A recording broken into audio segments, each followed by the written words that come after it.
That's why it wasn't working. I didn't see that big button. You're live. Here we are. Yeah.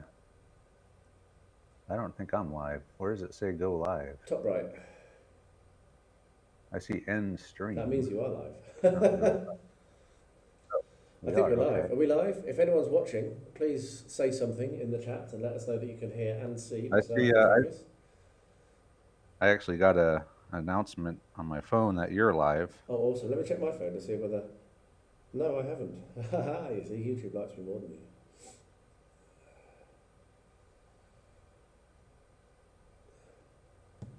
Cool. 2 viewers. There's 2 people now, apparently. Oh, no, it's going. Good. Yeah, I see it. Excellent. Oh, and one's gone. Yeah, I'm not watching that bearded idiot. Okay, so there we go to our public. Yeah, welcome now, everyone. I'm going to check something. Switch to Discord. You're still on your desk cam, which is fine. Yeah, let me change to user-facing camera. So we're about 30 seconds behind. Okay. Yep. No, maybe not that long. Maybe 20 seconds behind. That's cool.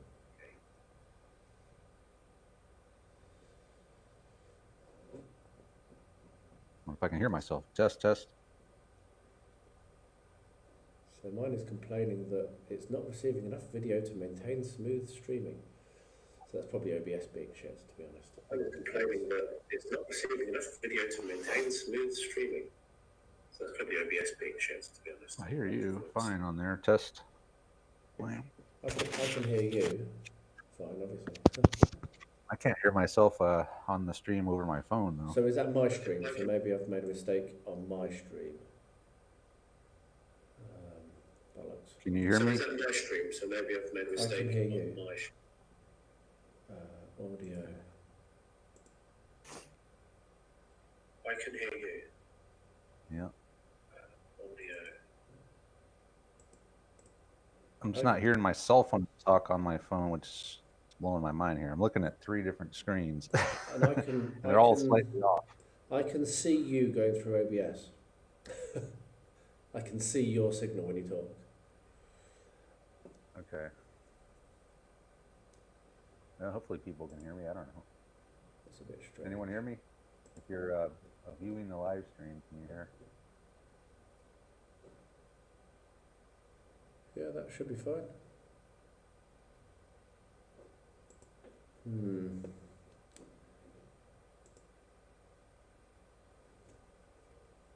So Game On says that he can hear us both. Can you hear me now? It's always going to be iffy, isn't it? I can hear you. Yeah. So yeah, Justin says that he can hear us, both of us, on my live stream. Cool. All right. Yeah. Well, welcome, Justin. There's other people as well. Welcome everyone else to this first ever Beard Clipper live stream. And how many have you done now, Travis? About 1,000 or something? Well, none like this. We've live streamed before, but not this type of thing. Yeah, it's exciting. So I'm looking forward to it. So be pretty fun. Yeah, the concept is Winterise for Christmas. Myself and Travis are doing some scatter terrain for Chain of Command, based on winterizing some scatter terrain, basically, as simple as that. So what Travis had was a bunch of stuff that he'd done for his summer and spring and normal weather terrain, and had the idea of using this as an inspiration or motivation to get the winter part started. And I have this excellent book, which I hit up to get some ideas from. So yeah, I've just made up some new scatter terrain, scratch built, and yeah, it's been a fun December project to get stuck into, hasn't it? Yeah, for sure. It's going to be, I've been needing some motivation because just the idea of the winter terrain is just so daunting. There's so much of it. Everything has to be redone. And I've just been kind of lazy to start it because I knew what it was going to take. So, but I do have a couple of armies pretty much completely done, and I want to get them on the table. So, yeah, and you really need to have winter terrain, don't you, to use winter armies. And I lost our list of topics somewhere. Don't worry about it. We'll just chat shit. We'll be fine. Yeah. Yeah. So we have a few on. Down Thomas anyway. Braden's on. Hi Thomas, thanks for joining. And Leftwind Dragon and Konstantin Hristov. We have a Bulgarian joining us. So thank you for coming on the stream, Konstantin. That's awesome. I feel very much as if there's no one else that does this in the entirety of the country. I know it's not true, but it feels like it sometimes. So it's awesome to have a local dialing in. That's really cool. So what's your first thing that you're going to get stuck into tonight then, Travis? Well, I'm going to be starting with my the tank traps. That's my first thing. First I need to do is see why my audio is low. Okay. My first thing, I've only got one camera. I set up two cameras, but one of them is crashing. They're identical cameras. One of them crashes and one doesn't. So I'm going to be on low budget. Look at what I'm working on. There we are. So this is a pack 40, and I have made a little kind of like barricade thing for it to sit in. So I have a little bit of painting to be done on this, and then it'll be ready. Only got to touch up the wheels. And then the first thing I'm going to be working on is finishing off this. So that will involve a little bit of a dry brush, and then putting some static grass and some other grasses on it, and then mixing up some, I've got poor man's snow made from baking powder, which I know you shouldn't use, but it's all I've got, so whatever. So yeah, that's what I'm going to be working on. Okay, I forgot my brown paint. Hold on. Oh. Get a lot of paint. Luckily, I don't have to go all the way upstairs like you do. Yes. Yes, I'm in my painting area, which is set up for live streaming, and all of my hobbying for terrain normally happens upstairs. And so today I have been doing a relays, bringing items downstairs, so that I had what I need. And I really hope that I didn't forget anything, because it's not a short distance to go back upstairs. So that's that. Hey Tyler, thanks for joining, man. That's really cool that you've managed to get in. I forgot to remind you, I'm a bad person. By the way, both myself and Travis have got some kind of cold, so nose blowing will be happening, and I will attempt to remember to mute.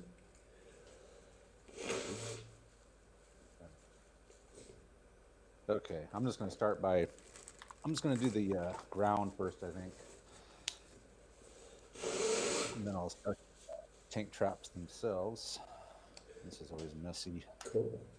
So Konstantin, whereabouts are you in Bulgaria? I'm in the south, in Kerchli region, so quite a long way from Sofia. I do know there is a little bit of a scene for board games up in Sofia. I was hoping to be at the board game event in the beginning of this year. Obviously that didn't happen. I'm hoping it will next. Are you Sofia or somewhere else? Are you interested to hear where where the community is?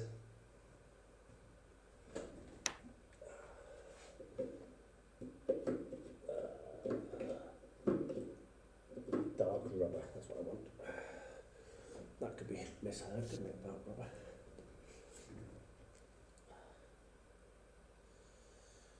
Yeah, so I think one of the subjects that we were going to talk about, thinking back in the depths of time, was how we got into gaming and YouTubing. I think that was one of them, I can't remember. But if it wasn't, it's a good enough subject to start. So yeah, how did you get into wargaming? What was your first love? Well, like everyone else, I guess 40K. I don't know if you have, but for me it was. I was just cool. I was at my kid's Pokemon tournament and just waiting there in the game store, and there was a huge rack of 40K stuff just sitting there, and I was bored and started reading the back of the boxes and thought, man, this is pretty cool. And then the guy that owned the store gave me a little demo with like 4 models on each side, and I was like, oh, this is fun. I wanted to do I like building models my whole life, but I just never knew what to do with them. It's like, okay, I got all these models now. What the hell is they're just taking up space? There's a game where I could build models and they could actually be useful. I thought, oh, that's perfect. And I would feel like it was more worth building them since I could actually use them for something. Yeah, and what about you?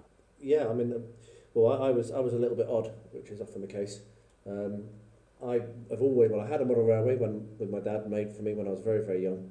And I've always wanted one of my own, and when I gathered loads and loads of model railway stuff together, but I've never, we're entering year 7 of our renovation, and we never got to the point where I could actually start to build it. But a few years ago, I was on business and stuck in an Airbnb in Belgium, which is as boring as it sounds. And I started watching Mel, who is a legend, obviously, and funny enough, Rubbish In, Rubbish Out, who was on a live stream I was on this morning, which was almost, I had a little bit of a celebrity moment, which was which was nice. So those kind of early kind of Terranscapes, I don't know if you remember, Mike.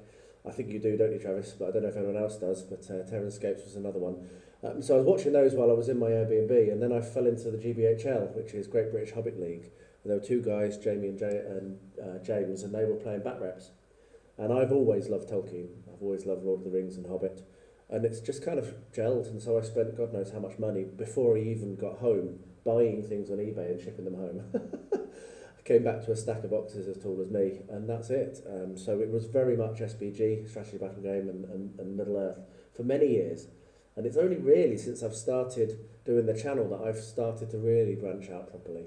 Chain of Command was probably the first other kind of thing that I got into. I've still never played a game in 2 years.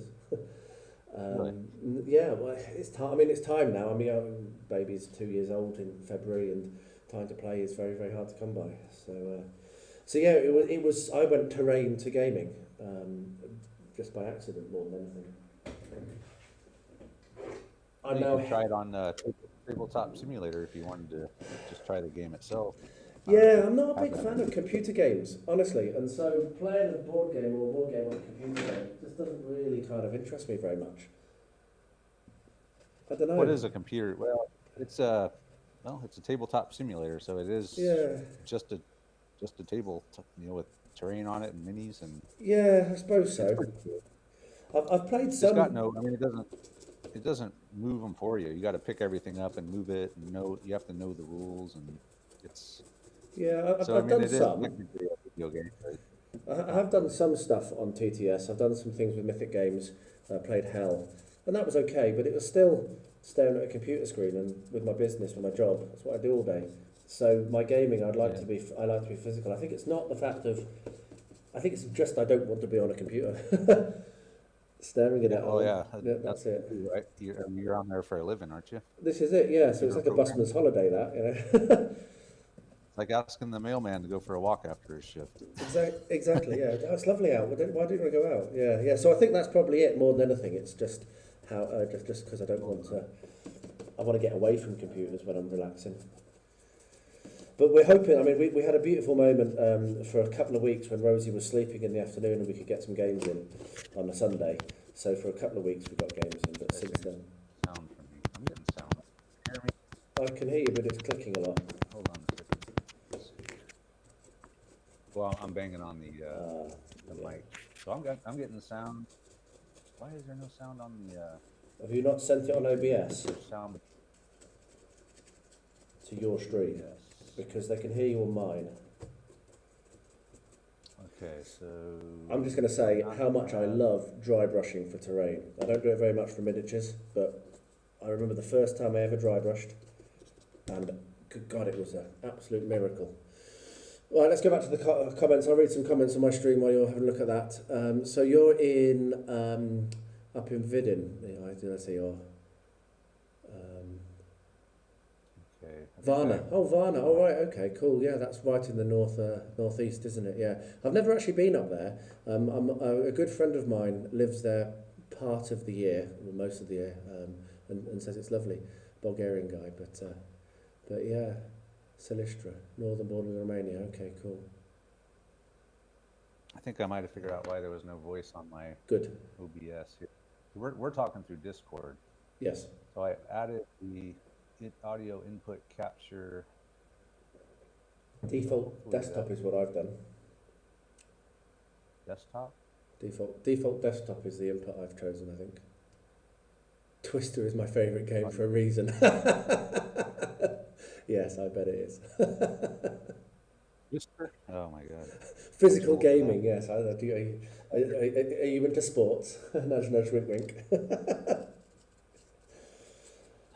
Yeah, there's always time for Monty Python. So have you managed to resolve your output on your chat stream? The what? Have you resolved your output on your stream? I don't know. I think so. I don't know. Let me. The eccentric man, welcome on board, sir. Hold on. Okay, here we go. Now hopefully the voice is working. Fingers crossed. I don't think I had it on OBS. I don't think I had the microphone turned on. So we're talking through Discord, fine, but yes. I think on the stream through OBS it was not. Yeah. It's complicated live streaming. This is the first one that I've ever been on, apart from this morning, but I wasn't running that. I was just like had one of those multi-stream, restream things that I clicked on a link. So it's first time, and it is complicated. It's not the easiest thing in the world to set up. Hi, Walton Bow. Very good to see you, Sigurd. Thanks for joining, sir. So if anyone missed, what we're working on, the concept for this is myself and Travis having a bit of fun up until Christmas Day, doing some winter terrain. So what I've got here is a little gun emplacement, which is going to have my little pack 40 sat in it, and I've just been dry brushing it, and now I'm going to put some static grass, but I've not got my applicator, so I'll just drop it in, and some tufts, and then I'll make it snowy. So if you watch my vlogs, you'll have seen this start, but I'll hopefully finish it tonight. So let's get some product placement in. Geek Gaming, good old Geek Gaming.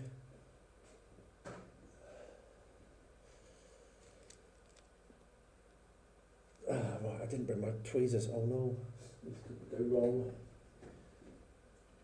I hate applying tufts without tweezers.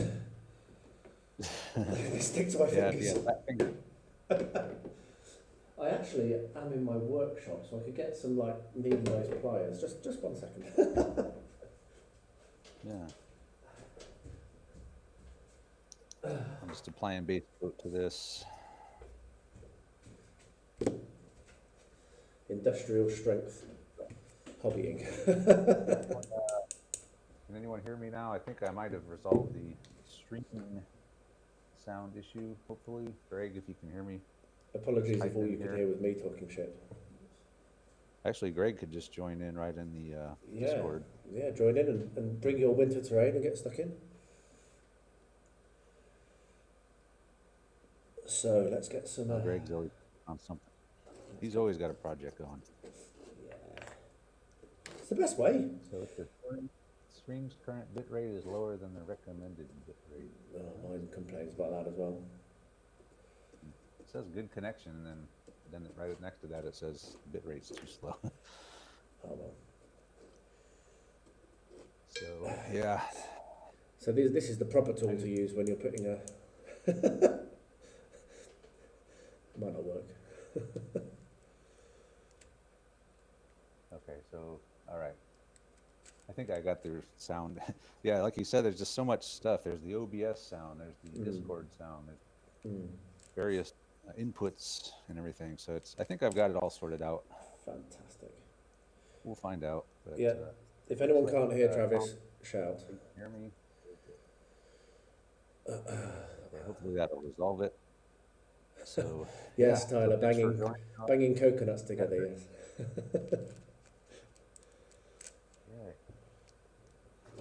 So what all are you working on in the chat? Anyone? Anyone working on winter terrain? Anything? Anyone been building along with us for this little kind of fun winter challenge? Let's see if I can read some of these. Audio all good for TC on YouTube. Excellent. Your beard clipper is clipping a lot though. Okay. Oh, do I still need to sort that? Okay, let me have a little. So all which one is it? Cool. It might be OBS that's clipping. Yeah, so who do we got? We got Panzer Shrek, Thomas Braden, Greg, Chris Waite, Chris Peralt, Marcelo. Is there a way you can see a list of who's in here? Not that I'm aware of. But I was surprised to see that the chat was in the live streaming window. I was starting to worry about how I was going to see what people were saying. So I'm so new to this, I know very little. Yeah, it's all new to me. Cool, Left-Wing. Back. Do you have Instagram? If you do, then if you post that up on Instagram and use the Winterise for Christmas hashtag, then we'll be able to see that. And if I can work out how to, I'll even flash it on the screen. Your picture, not me flashing. Cheers, Tyler. Thanks for that. Yeah, I'm not looking at Discord now, so I can't see him, so thanks. So we're Panzerschreck. Where are you from, Panzerschreck? So you must be down in Australia if you're. It's Monday. Okay, cool. Thank you. Right, so let's do some. So going out on your stream. Okay. Let's do some.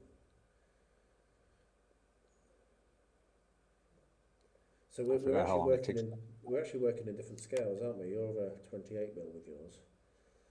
I'm working 28. Yeah, that was another thing I was thinking about. Topics. I thought about this one this morning. Like, if you could start all over again, like go back to the beginning, what would you change anything about, how your hobby's gone? And for my thing, I was thinking I would love to have done all of my World War II stuff in 20 mil instead of 28. I'm happy with my 20 mil, which is what I've got, and that was a complete accident. It was just because I had loads of 1/72 scale models that I thought I could use, and they're close enough. They're close enough for this. I do love it because it's easier to build the boards. There's more terrain. There's more open space. Like if you're trying to recreate let's say a pint-sized campaign map, tabletop in 28 mil, it's pretty hard because everything's got to be more compressed, closer together. There's not all the big spaces like you see on the example maps in the campaign. If you're at 15 or 20 mil, you can do that a lot easier. I played 15 mil for the first time in a war game the other week, and it was really good fun. It was playing. What's the name? I can't remember the name of I can't remember the name of the game, but it was just moving bases around with lots of miniatures on, and it worked really well. It was really nice to get so much on the board, like you say, even better than 20 mil. You could get so much more space, have so much more of a big overview of the game. It was really good. Just to say, Justin, yes, of course, people can drop their links to their channels in the chat. Absolutely, please. That's what this is all part of, building community and getting to know people. And so, yeah, anyone wants to share their channel in the chat, as far as I'm concerned, knock yourself out, go for it. That'd be really cool. And if I can, I will come back and follow you all when I finish this. Alan, thanks for joining, Alan. Currently working on 28mm SYW for sharp practice. Adding more French and Germans in 15mm for chain of command, and I ain't been shot, mum. So there we are. And that's Mr. Downs. I appear to have stolen him from your stream. Mr. Downs? Yes, Mr. Alan? Yeah. Oh, he's watching on your channel, not mine. I see how it is. Yeah, man, this is it. This is like jumping ship. This is crazy. After last night's game, when I won't ruin it. But Alan Downs played a big part in that game last night. When's that going to go live? Probably tomorrow. I still got to edit it. Editing's taking me a lot longer now that I got this new editor, so I'm trying to add some different stuff. So just taking a little bit more time than my old editor. So for anyone who doesn't know about TabletopCP, let me just speak effusively about Travis and what he does. Generally, this, as you said at the beginning, you don't normally do live streams like this, and terrain is something that's generally not. I mean, you have done it. You've done some really good videos of how you've done terrain, but it's not the core of your channel, is it? The core of your channel is playing bat reps with Andre and other friends. And if you aren't a subscriber, I can't say enough. A lot of battle reports on the internet are boring, frankly. I find them very hard to watch. People are either talking too fast, or they're not having fun. They don't seem like they're having fun. They're too serious, or it's terrible footage or whatever. But I know you've upgraded recently, so it's even better. But ever since I've started watching you, which has been years now, it's always been lots of laughter, lots of fun. you can always tell that you're having a giggle. There's been a couple of games where you've obviously it's been dragging, but you don't hide that. So I would really recommend anyone who's not yet subscribed to TabletopCP, jump yourself over there, and you really won't regret it. What you're doing quite a few variety of games now, don't you? I mean, I got into you from Chain of Command. That's how I found you. But you've really widened your... Yeah, we do. Too many games, probably. More than our brains can handle, it seems like. But it's fine. We like to branch out and try different things, and we just got that new Western game, or not new, Dead Man's Hand. It's several years old, but it's new to us, and it seems pretty simple. We were watching, I was watching the Seventh Sun channel, and he has a few of the Dead Man's Hand bat reps, and they're really cool. So that's an example of a channel getting me into to buy a game. Was his reps were really nice, and the game was all about, and just he went straight through it. There wasn't a lot of BSing around like we do too much of probably. I don't think you do. Now I gotta wait for this shit to drop. So what I'm doing now, so people know, is this is a hay stack, not a hay bale, like I said at the beginning. And I'm following on this one, I'm following absolutely the instructions in the book that I mentioned earlier. So this is a spray can bottle top that's been hot glued to a base, and then I've glued some coconut coir on top. And from a distance, it's all right. Oh, yeah. I had those. That was, did you get that from Band of Brothers, that idea? It was, well, he was, I think the guy who wrote the book was doing it for the Foy campaign, yes. I made some of those. I don't know if you can see them, but they're cool. They're really huge. I think they're almost too big, so I don't really use them that much. But, you know, in that movie, in Band of Brothers, when they're attacking Foy, they had those gigantic hay bales that those 88s were hitting. Yes. That's kind of what I was going for. They might be a little too big, but... Well, I mean, if you put, let's point my camera down and put my little Pack 40 next to my hay stack, you can see that my one is ginormous. Yeah. But that's how big they were. Yeah. Yeah, they're gigantic like that. And you're going to put snow on top? Yeah, so what I'm going to do next, not now, I'm going to do the Stukazu Fuss. I've got a little bit of priming to do on those, because then maybe that'll have dried by the end of the stream when I can actually put the colours on. But after that, I'm then going to... I've realised I have actually forgotten to bring an entire build down with me. I've left my house upstairs, so I'm going to have to go and get that in a minute. But yeah, so I'll be making up the snow and doing all of them together, because it's one mix. Don't want it to... Cool. So let's have a look at this. Yeah. Let's have a look at this frozen lake. So here's another tip, which if you watch my vlogs, you'll have seen today, in the vlog today.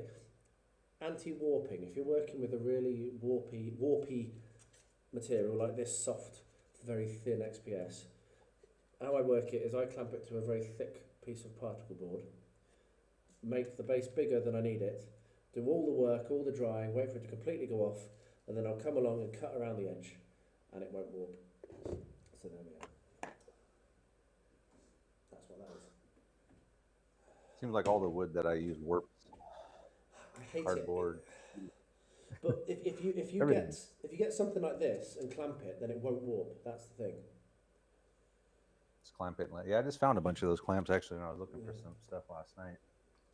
I just ordered a bunch of buildings that I'm going to be Western buildings. Cool. So those clamps come in handy for that MDF too. That was a lot of blue. That's far too much. I see Alan has joined. Okay. Oh, he's jumped ship, has he? Fair enough. That's double treachery now. You've upset us both.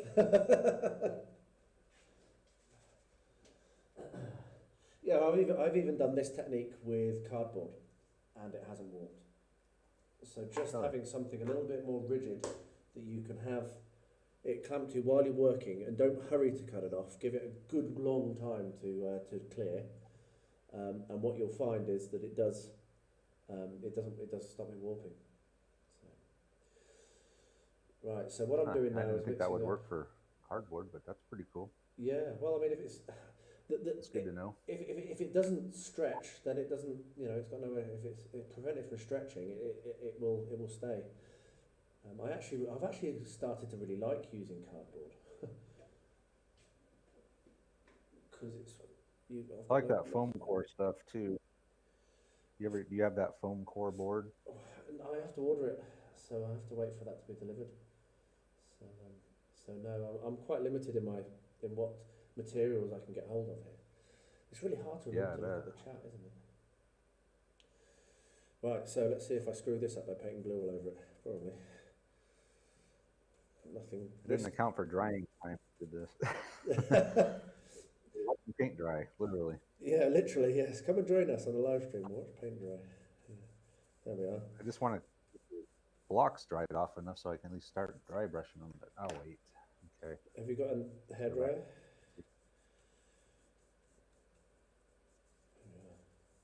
So we got. Right, you can't see that at all because of the way the lights. Wardrobe playboard. Oh boy. OBS Studio disconnected, reconnecting. Oh dear. Let me have a look at what my what chat is. So. Okay, we got disconnected, but. Oh, cool. So, Left Wing Dragon, well done for pushing Troy over 500. That's awesome. And congratulations, Troy, only 500. You are one. Now I'm going to do another shout out. I'm going to do this throughout. Troy, Facility D20 is another channel that's really, really worth watching. He does some fantastic builds. He's more the Dungeons and Dragons side. So the builds he's doing, really, really creative. They're basically for encounters that his party are going to have. So, and some of them, I mean, the one that I don't know when you're going to publish it, but the one that I've seen the future thumbnail for is just brilliant. So he did one where he got a 20-gallon drum, like bucket, and turned it into a D&D library. I mean, it was brilliant. It was so creative, and I can't wait to see the next video. I'm really looking forward to seeing it. So. Yeah. So get following Facility D20.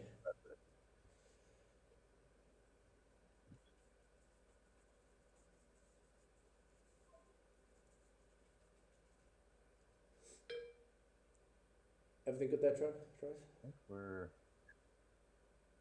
I've gotten 2 notices that say OBS disconnected, but then it reconnected. So I don't know what the hell's going on. Probably just crappy internet. OBS is dodgy. Stuff's almost. Yeah, I've never. This is the first time I've really used it. Let's see here. Let's go back to. I'm going to let that dry. Cheers for the tip, Troy. Quick ice shards. You can break up a CD case, then spray it with matte varnish and a slight light blue dry brush. The technique which the guy has in the magazine uses clear plastic as well, but I am going to try that. That's going to be my 6th piece of scatter terrain. But I had this roller from Green Stuff World, and I just wanted to use it. that's why I'm doing this.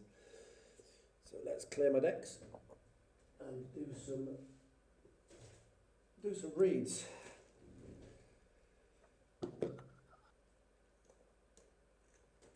It's time for me to start painting these blocks finally. Excellent, they've dried. I can still. Yeah, it's dry enough. Good.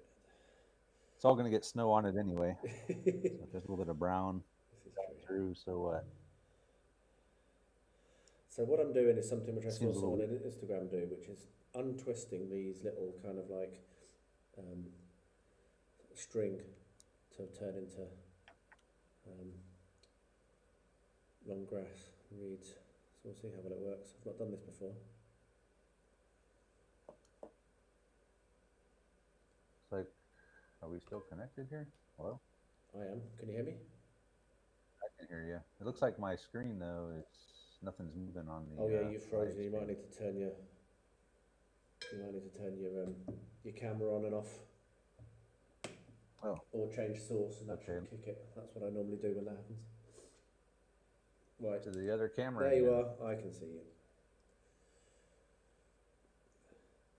I'm going to the dark side. Okay. I'm using super glue. We'll get through this. We'll get through this eventually, somehow. Yeah. This is the first time, so it's going to be a little rough. Yep. For example, I didn't have my sound. Let's start.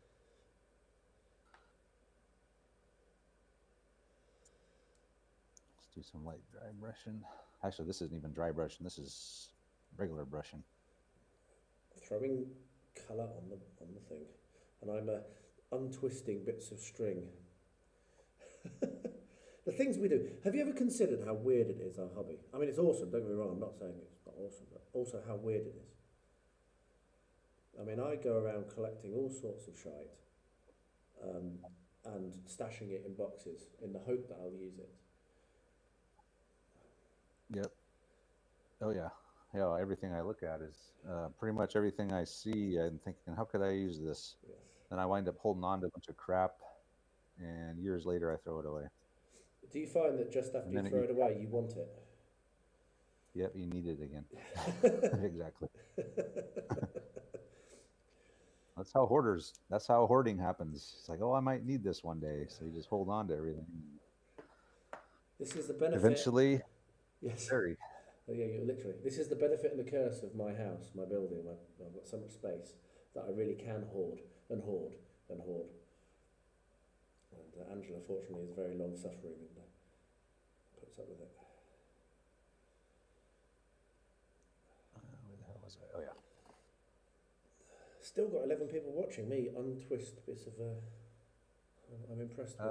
Yeah, I have 9 people in here, but my connection's been going in and out for some reason. OBS, it's actually OBS that keeps dropping, not the internet. Yeah, so I don't know whether Quinn's going to join us, but another friend of mine from the same Discord group that a lot of these guys are from did a live stream this week where he played Final Fantasy VII for 24 hours. Played what? Final Fantasy VII. Oh, okay. Just the computer game. They said Farm Fantasy. Farm Fan, that's something entirely different, Travis. Farm Fantasy live stream, okay. Yes. No, Final Fantasy VII.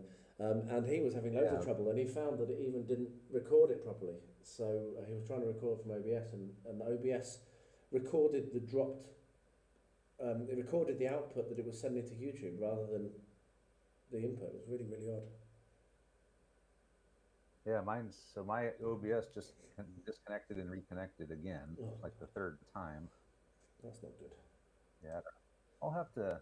Well, when we're done, I'll look at some videos, go to some websites, see if there's any settings that I need to change. Yeah, there's tons of settings in OBS that I don't know what they are or what they do. As you say, this is the first time, and so maybe we can do it again as well. Have another challenge next year sometime. Yeah. It's been fun, this. Yeah, I'd like to do something like this where kind of on a regular basis, get a format down and have some structure to it. Get some funky overlays that both of us were supposed to do and I didn't get time. Well, I put the one on, or I found that picture on the back of the wall with the vines on it. I thought that was kind of cool. Oh, yes, actually, I did see that. I didn't. Instead of just a blank screen. Yeah. That was the extent of my mine was very much tech just stuff. A blank screen. So you ready for Christmas then? What's your hobby plans over Christmas? And that goes out to the stream as well. You and then the stream as well, and people watching. Hobby plans for Christmas.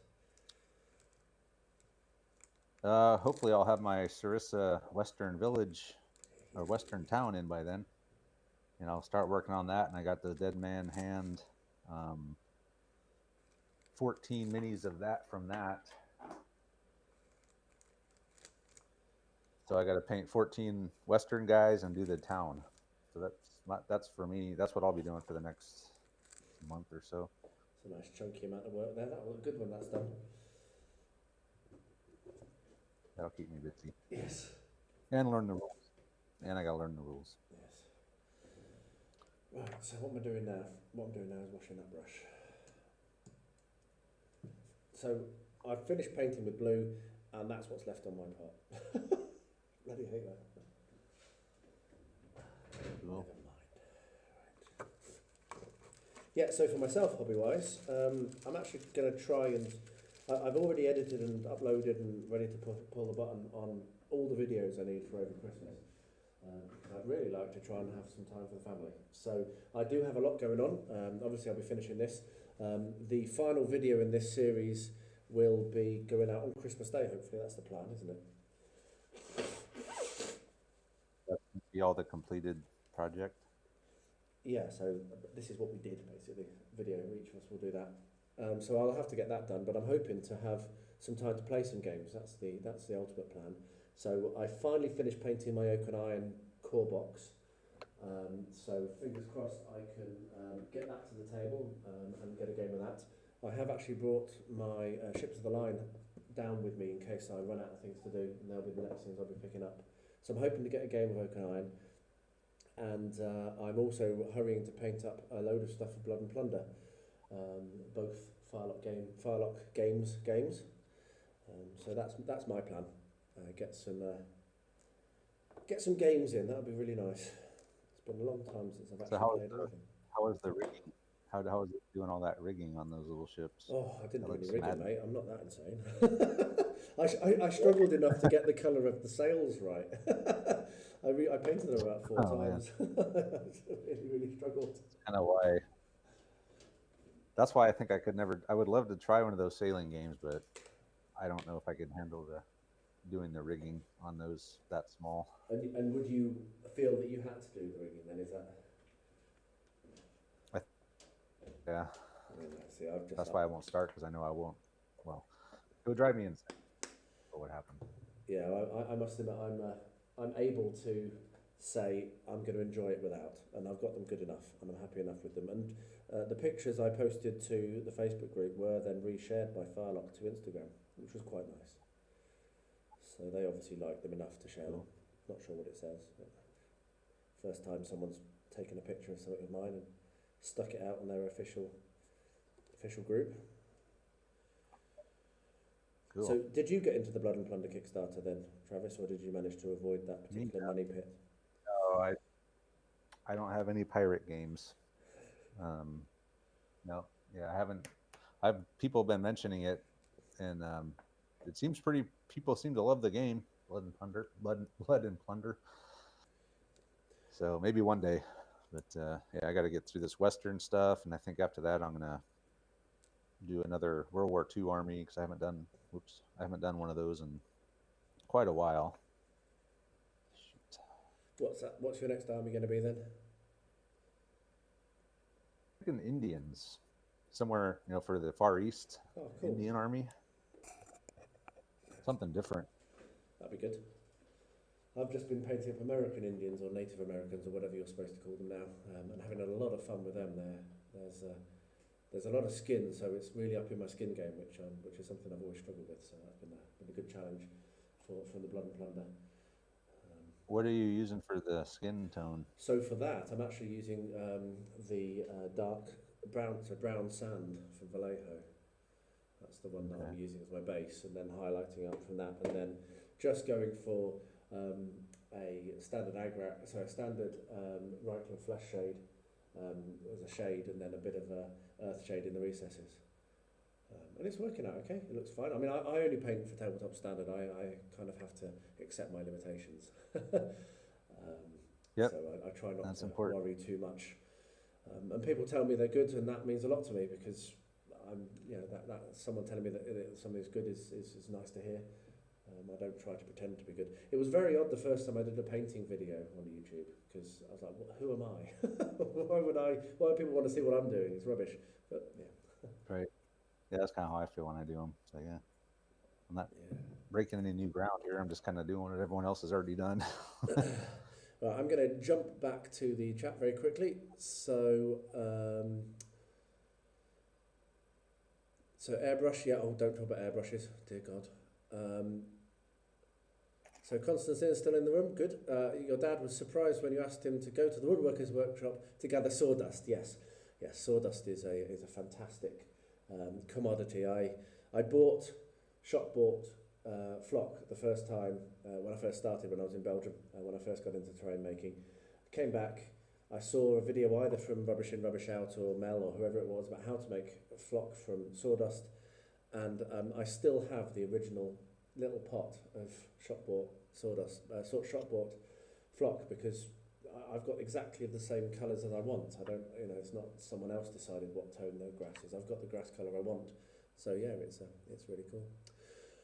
So Chris, hi mate, thanks for joining, man. Good to see you. Hope you're doing well. And Eccentric Man tried live streaming games on the channel, but my computer and graphics couldn't cope. One every 5 minutes. That sounds like poor Quinn's one on Thursday. Woodland Indians, cool, nice one, Thomas. 26 War of the Roses figures painted this week for the War of the Roses challenge. World War Roses challenge, cool, nice one. I love doing challenges. I don't know if you get involved in many, Travis, but I find they're such a good way of finding inspiration of what to do next. Someone else comes up with the ideas, it's great. No, this is the first one I've ever done. Well, yeah, I guess. Well, I did the Beckus challenge. That was a command. So I guess I have done one, but that was just two guys. It wasn't like a huge project. It was Caesar and Vercingetorix standing there talking.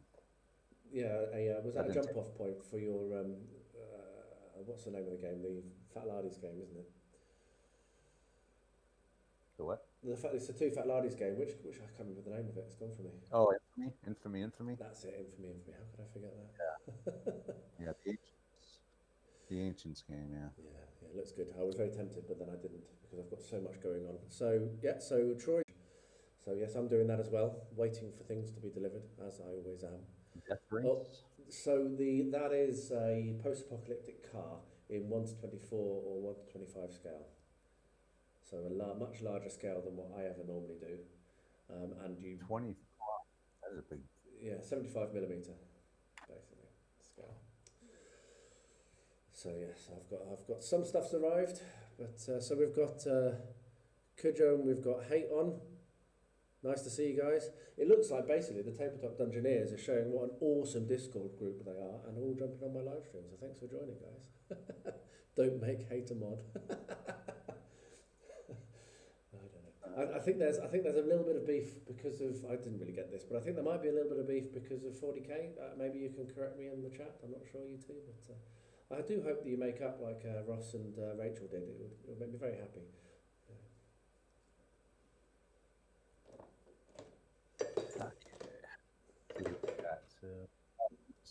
So Dom is here. Cool. Hey Dom, thanks for coming by. So Dom is part of the Plastic Crack podcast I like to watch. Oh, cool. Problem is, it's always on during my work when I'm working, so I can't actually paint.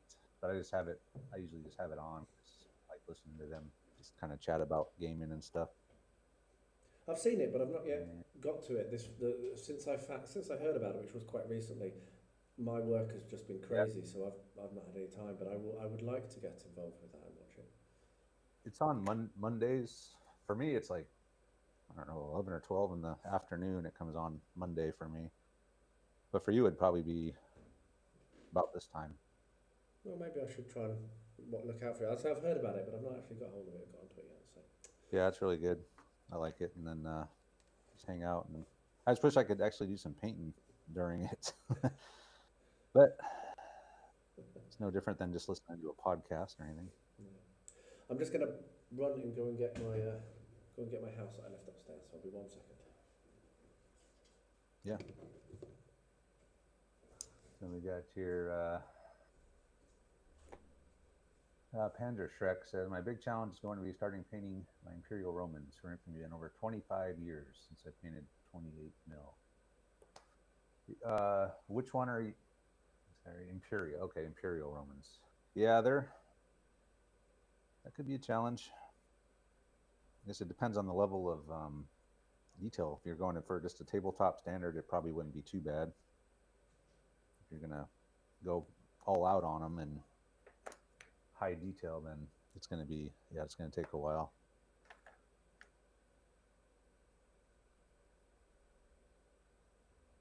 Cool.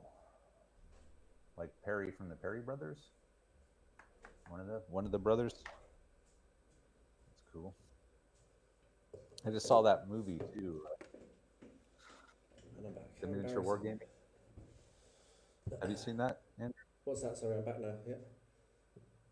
Have you seen that the mini wargaming, the movie? No, I haven't. It's pretty cool. I don't get to watch many movies because I'm always sat at my desk painting. Pretty good. Is it on streaming? Yeah, it's not. You can get it on Amazon or whatever. But like half of it is kind of the history of gaming, and then the other half is three people's personal stories about. And they're all people that own small one-man gaming companies, mostly terrain or mini making. But yeah, they're pretty brave, man, going out there and that's what they do. I mean, they're scraping by on making and selling minis, and they don't have another job. That's pretty brave, I would say. Like, I would never do that. No, that's going to be hard work. You got to be really dedicated and willing to sacrifice to do that. But if that's what you're into and you love that, then that would be awesome. I would love to do this full time if I could, but I don't see that ever happening. No, I must admit that I actually think the opposite, funnily enough. I feel like this is a hobby, and if it became a job, I might start to hate it. And I'd rather have the joy of the complete voluntariness of it, if that's a word. I'd rather do this than my real job. I don't like doing my real job. I still do it. Fair enough, yeah. I suppose if you're making money, yeah.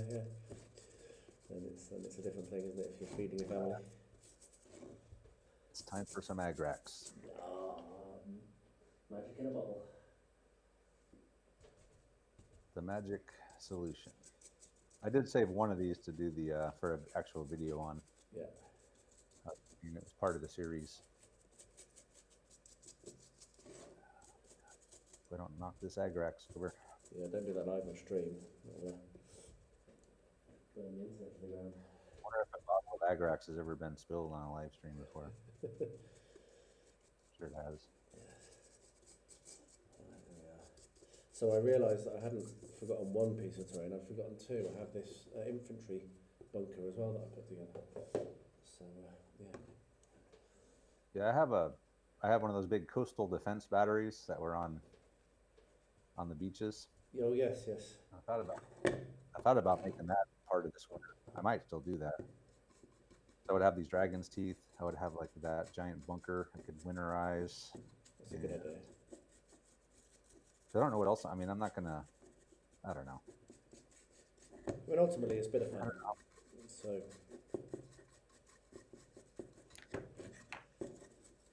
Yeah, might as well. It'd be pretty easy. Just paint it up like I'm painting up these tank traps, and then put some snow on it. And then you'll have a little bit more terrain for your winter terrain piece. Yeah. For your winter games. What's that?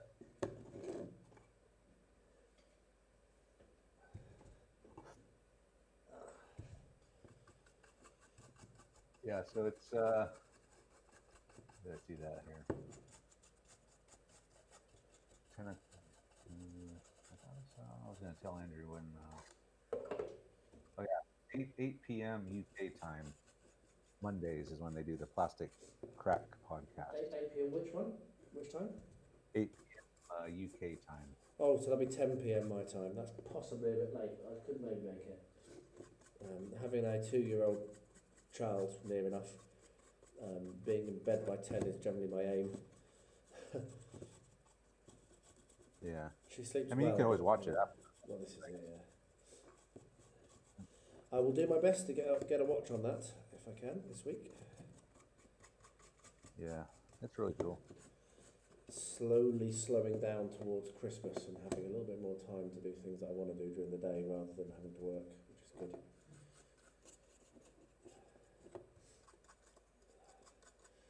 There are more dry brushing. So we have a house and we have... So now I'm going to do... This is all very repetitive processes, isn't it, when you're working on these sorts of things? You do the flock and then you do the tufts.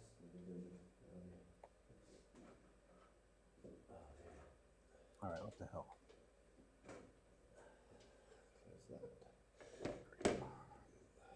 Oh, Zero's in the house. Hiya, how you doing? Troy says he's been meaning to watch that. I presume that was to the referring to the film you were just talking about. Sounds like it comes highly recommended. I'm sorry. Oh, the wargaming movie? Yeah. Yeah, that's good. You know, it's not like some giant production company either. I think it was just one guy did it. So yeah, I'd rented it. Just I wanted to see it and you know, help them out. And it's good. It's definitely worth the $5 to rent. I think it's only $4 to buy. I will have a look for it on my Amazon and see whether I've got it. Because now that I've set all this up here for live streaming, I actually have internet and a screen on the wall. So while I'm painting, I can actually do those things now.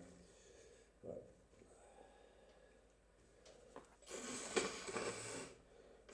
What's going on here? Damn, winter time, nothing's drying. My fire is burning very, very happily over in the corner, and I'm actually too warm now. I did not expect to be. I got a little bit. Actually, that looks kind of cool. Interesting. We gotta let this dry a little bit more. Put it in front of my heater. So it's your boots. Dom says, I want to retire and earn some extra money via the hobby. Not sure how though. But there's only two ways really. You either do Patreon or you monetize your channel. Because I mean, if you're going to try to do it through this approach instead of making minis or writing rules or something, or if you want to do it via like social media, YouTube stuff, there's only monetization and Patreon really. Well, the Twitch is good for live streaming. It's probably better for live streaming, isn't it, than YouTube apparently? Twitch. Yeah, I haven't used that. Yeah. I know what it is. I just haven't. No. Yeah, haven't used it. I think making a living from YouTube is.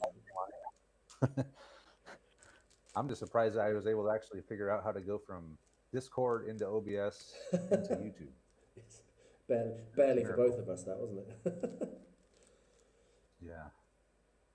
Yeah, I think making money out of the hobby is very, very hard. I liken it to the music industry. There's a couple of superstars that do, and everyone else is scrabbling for the scraps underneath. Yeah. And it's thankless. Yeah, I mean, they're never going to make... You could make decent money through Patreon. You just have to, like, have it, update it and stuff all the time, and you're not going to be retiring on it or anything, but it's it gives you some money for hobby stuff for sure. I know a few people that have left their jobs. A couple of my friends have quit what they were doing and now do YouTube full time. And they must be full time. Yeah. So, but they have. So one's Luke's ABS, obviously. He did it, didn't he? He was a musician and a tradesman, I believe. So he played bass in a band, and he also did home renovations and stuff, which is where he got a lot of his skills from, I think. And he now just does the geek gaming. So, but that, I mean, again, there we are. He's a shopman. You know, he supplies terrain materials. So he's not making a living from YouTube as such. YouTube is almost potentially a lost leader for marketing, I'd have thought, for him. The income he'll be getting from that is very, very small. And then the other one is Lockie from Zorpazorp, and he quit as well and is full time. But he also supplies Australia with Luke's materials and products. So he is a geek gaming reseller, and he also does terrain. So he makes terrain commissions. So yeah, I think you have to have multiple strings to your bow if you're going to try and do this as a kind of a replacement to your full-time job. You can't just, it's not just YouTube, it's just not plausible. I mean, even Luke Towan with 1 million subscribers still flies his aeroplane, for God's sake. Yeah, we'll never have that. Not doing historical gaming. But if a guy with 1 million subs can't quit his job, what does that say? You got to do 40K if you want to get like lots of subscribers, but I don't care enough about subscribers to play that game. Same here. Yeah, so it's about having fun yourself, isn't it? It's about doing it for you, and then if other people like it, then it's just a surprise almost. It's just a hobby. It's part of the hobby. I mean, it's just as much part of the hobby as painting or gaming, or to me, is the editing and the filming, and you got to do a lot of time on Facebook and spend a lot of time promoting your stuff. And Is that not the worst part of the whole thing? I hate it. what's that? The promoting, I hate it. Having to like go and post links to your videos to get people to watch them. I don't like doing it. Yeah. Yeah, it's not. I don't not like it. I don't really enjoy it, but it's just part of it to me. Every now and then I have a But I like. and I don't bother sharing it at all. I just like the people that you meet and Yeah. like-minded people. Chat with them and learn stuff from them. Community is what it's all about, isn't it? Yeah, definitely. Especially in these days where we're all so isolated and we can't even see people get close to us. The internet and these sorts of things and Right. has been a lifesaver, probably literally in some cases. With people that are feeling so isolated, being able to come on and chat and know that there's other people that are in the same boat. You're not alone in the things that are causing you to feel down or isolated or whatever. I think that the hobby has, and I've seen evidence of it, the hobby has been a real boon to a lot of people who otherwise might have really struggled with this corona situation, I think. Yeah, it's amazing how everyone's adapted so well to it too. There's at the beginning it was like, oh crap, what are we gonna do? No one's gonna be able to get together to game, and then people just started adapting their hobby to remote playing and tabletop simulator playing, and just they come up with ways to get around it and still play games, and that's pretty cool, I think. It shows the resilience of the community. It's a really good community to be in. I think probably maybe other communities are like that, but certainly I think that the gaming community seems to have really excelled at this. Tabletop Simulator is, they must be loving it. Fair play to them. I bet, yeah. But yeah, it's really good. And these sorts of things as well, with people diving on and supporting the smaller channels, has been good. I know that you've seen a lot of growth. I think that just because people have been looking for things to do, and it's helped. There we are. How about that? Does that look wintry enough? Do you reckon, guys? There we are. Self-promotion is the worst, but the most necessary for growth. Yes, you're correct, Zero. Yeah, that's good. For me, it's just sharing the hobby that I love, and hopefully others enjoy the content. Yeah, exactly, eccentric man. Yeah, I know a lot of people, and there's some people on the live stream who would classify themselves as putting effort in, and I just don't. If I was to put effort in, it was like Travis was saying before about doing it for a living, and why I wouldn't want to. I fear that it might kill the joy if I felt too much like I had to, or like there was something forcing me to do something that I didn't want to do. So that's why I won't do a Patreon, because I think that, you don't, Travis, you really don't make us feel like that at all, which is awesome. And if I did one, it would have to be like yours, because I don't want to be beholden to someone for my hobby. I want to just do the hobby I love. But at the moment, it is. The Patreon is nice for that, because it's you can get extra money to buy the stuff that maybe you normally wouldn't be able to try out, and it just helps spread that and grow the community and all that. It's pretty cool. Yeah, doing your live streams has been really awesome, because that's a way of really getting to know the other people that are in your community that you've built on Patreon. So that works really well, getting on there and having a laugh while you're playing a game, laughing at the terrible rolls and what have you. And you killing us, because the other thing that happens is you name your characters after your patrons, which I think is an absolute genius idea. Just to respond to the people who are saying about no snow, I've not even started the snow yet. This is merely the base and the flock. So I'm about to start the snow now. This is not easy bake yeast. It is baking soda, because I don't have any real snow stuff. So I'm about to make some up. Sorry, what were you saying then, Travis? Does it turn yellow? I have used this once on an army I made some Iron Hills dwarves. And that's the only time I've ever done snow, which is why I was so interested in this challenge, because this is a complete learning curve for me. And so far that is not yellow. So, and that's been 3 years. So I think I did, I painted some winter stuff for a friend of mine one time, and I didn't really have snow. I just used spackle. Yeah, that works as well. And just put that on there. And it hardened, and it's still white. I haven't asked him about it. That was about 3 years ago. This work. But this actual snow ground texture stuff. I've got some on order, but the thing is, it takes a long time to get to me. So what I've thought is if this doesn't work, I can always go back over it with the real stuff and it'll be fine. So there we are. Look at that. It should work. Yeah, I've never used the baking soda. Oh. It's really. Did you mix it with PVA? It's just PVA and white paint. That's what I've done. I think that's right. OBS is disconnected and reconnected yet again. All right, so let's see here. Dom says, community seems stronger since the virus. And Alan agrees. Yeah, I would say so. I really think so. I think we were taken for granted before, or you can pretty much, well, depending where you lived, now I'm jealous.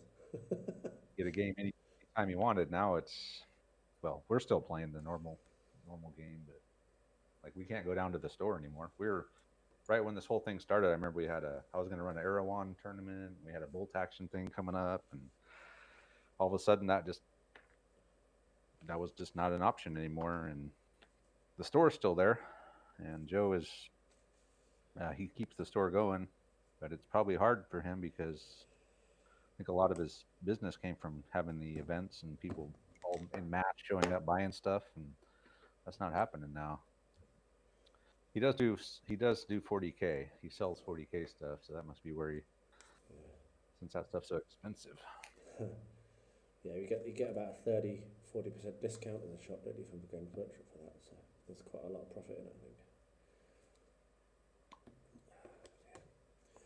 Tell you what, having a cold and talking this long is rather annoying. How's your throat holding up, mate? Yeah, if you want to call it, we can. No, God no. You're not feeling good? No, I'm rocking and rolling. I'm just complaining. That's what I do. I'm British. I'm just waiting. Now I got to wait for these to dry. So I'm mixing up some... OBS is still freaking... Oh, dear. You're having all the trouble there. Pins are at. Are you on Linux or are you on Windows? I am going to take these over and speed up this process. Okay, no problem. I'm going to mix some more. I've seen that Troy says this is the technique that he uses, so I'm not alone. You're done with snow. Baking soda and white sand.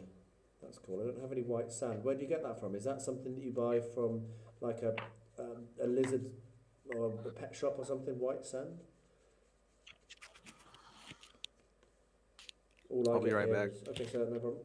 Yeah, all I get here is builder's sand, which I then sieve to make my terrain texture.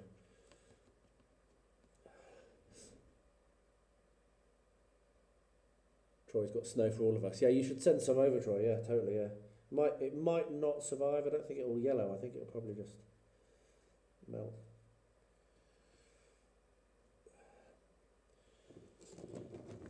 Yeah, I'm not sure how well I'm doing this.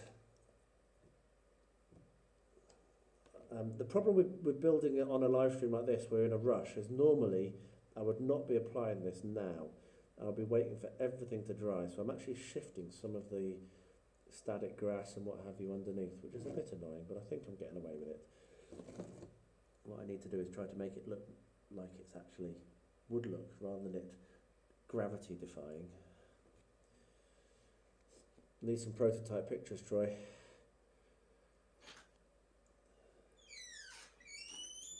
Okay.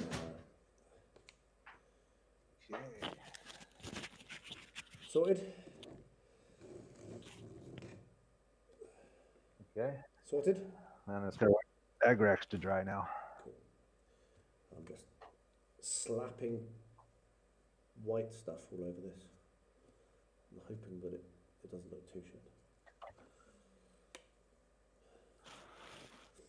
So one of the other ones I remembered, a subject you came up with, was D6, D10, D12, D100. Oh yeah, yeah, D. Yeah, that's right. I do like the D10s. I was all D6 most of the time during my 40K days. D6 obviously, and then bolt action. And I didn't really have any experience with D10s until I played Warlords of Erewhon. And I liked it. I thought it was cool. I think if I ever wrote rules, I would probably use D10s because there's just more chances to add various modifiers, make it easier to hit, harder to hit. I must admit I'm basically entirely D6 because I'm still SBG, and then the only other games are Chain of Command, which is D6, and Blood and Plunder, which is D6. So yeah, I have played other dice games, but not a lot. My dice collection consists pretty much 100% of D6s. I actually don't have any other dices at all. That tells you how D6'd I am. Yeah, this Dead Man's Hand uses D20s and D10s. Cool. So all the shooting done D20s, and it's pretty cool how they do it. It's very simple, the game. Like you roll your D20 and you can add or subtract various modifiers for if your target's moving, or depending on what weapon you're using, you can get plus modifiers. And then you just look at a chart. I'm really looking forward to seeing that. If you're over, you kill the guy. Pretty simple. I look forward to trying it out this week. I got some guys painted, and I'm ready to do some test playing. Will you be opening that onto the live stream for the patrons? Yeah, I probably will. Good. I'll be there. I don't know if any of you guys are played Dead Man's Hand. I just watched. All I did was watch the Seventh Son play it. I think he's got 2 or 3 bat reps of it, and by the time I got done watching those, I pretty much could play the game. That's how simple the rules are. And he played it really well while he was playing too. So I feel like I could pick that game up without even opening the book and get most of the way through it, which is good because after playing, we got Infamy, and that is opposite, and it is full of rules and very crunchy. And doesn't that have some things where sometimes you're aiming high and sometimes you're aiming low, which sounds a little bit confusing to me?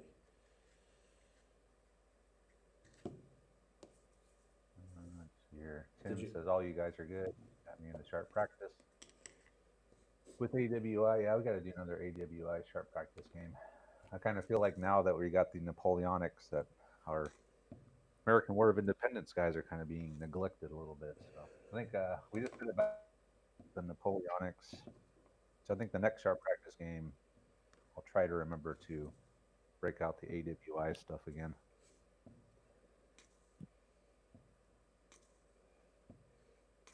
And I'm still sitting here waiting for this to dry. I did not take into account the dry. Literally watching paint dry. Yep. There it is. Oh, you're watching me mix up snow. And the last lot I made was too sloppy. Don't you hate it when it's sloppy? Let's see here. I'm just waiting for paint to dry, so it's... So what's people saying? Frostgrave? I haven't played that, actually. I've never played Frostgrave. Yeah, I haven't either. It looks pretty good, though. I've watched a couple of battle reports on it, and I think it's a solo game, right? You can play it, or it's either solo or cooperative. Is that right? I'm not sure. That was Troy. Troy, is that a solo game or is it cooperative? What about FIW, Travis? Thomas Braden's asking. It's what? What about FIW? I'm not sure what that is. So Flames of War. Oh, Flames of War. Ah. Yeah. I did play that back in the day, version 3, and I got a shitload of 15 mil stuff for it.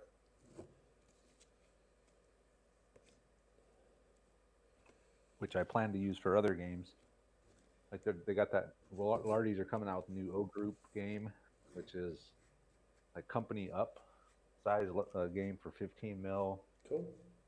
And there's Battleground, I think it's, or Battle Group, one of those. Another company level plus game that uses 15 mil stuff, and I actually have those rules. I haven't read them yet. So Troy says it can be, but it's a skirmish game. So, oh no, so he's talking about French and Indian War. Thomas is talking about French and Indian War, not Flames of War. Oh, FIW. Yeah, sorry, yeah. Okay, I thought you said FOW. Yeah. Too many acronyms in this game, in this hobby. And odd accents. Because, unless you haven't noticed, we don't live near each other, do we? I'm Experiments here. Hey, buddy. I'm from the Great Britain, from the United Kingdom, living in Bulgaria, and you are over on the western seaboard, aren't you, sir? Of the United States. That's something which has really blossomed, going back to the other subject during the this crisis, is just how international the community is. Yeah, it's brilliant. There's so many people like it across all time zones. So I take part in the Encounter Terrain Challenge, which is a really fun monthly challenge run by a guy called Joe, who's I think he's Australian, living in London. And it's basically a 2 or 3 week build, and it's just for fun. He gives out the subject, and you build it within 10 centimetres by 10 centimetre space, so it's a nice small challenge. That's the biggest challenge, is just how little space you've got. But he has people from New Zealand to Canada taking part, which is just brilliant. Yeah, that is and it's challenging. The time zone thing is challenging for doing stuff like this as well. It's yes. What, 10 o'clock at night? What is it now? It's 11 o'clock here where I am. It's 9:15 here, so it's not too bad yet. So 9 o'clock. Right? Yeah, it's not too bad now. I've budgeted, just so people on the live stream can know, I've budgeted and presumed that this may last for about 3 hours. So we're entering near enough halfway. We're not quite to halfway of that. And we're not. I don't think we've bored too many people. There's still 12 people on my stream, so. Well, while I'm waiting here, what I can do, I know what I can show. While I'm waiting for this to dry, I'll show you guys something cool that I just got from Charlie Foxtrot here. And it's the. Oh, I've got that. I received that this week. Have you made yours? Yeah, I already put mine together. I'm still in the process of texturing it right now. Oh, awesome. Mine's still in its box. But it's pretty damn cool. Yeah, Colin did a good job on this thing. I mean, he just whipped it out the design on his own, and it's awesome. I don't know if you can see it or not here. Yeah, can do indeed. I saw that on, you put it on Instagram, didn't you, as well, earlier today, I think.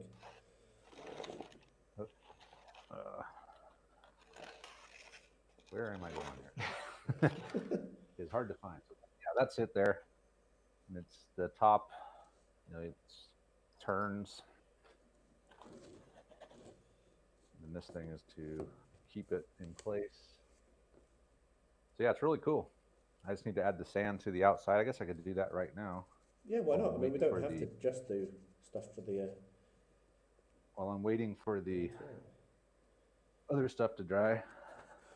I was really impressed with that Charlie Foxtrot Kickstarter. I do a lot of Kickstarters now, and I can tell you what, that was probably the best run Kickstarter I have ever been in. He absolutely smashed it. Yeah, he got it out there. I mean, that's the first, well, actually, I didn't even do the Kickstarter. I mean, he gave me the Kickstarter deal, but we just did it not on Kickstarter. We just did it between each other. Okay. Because Kickstarter would not allow me to use, it wouldn't let me use PayPal for some reason to pay for Kickstarter. Yeah, Stripe. Which may be a good thing in the end, because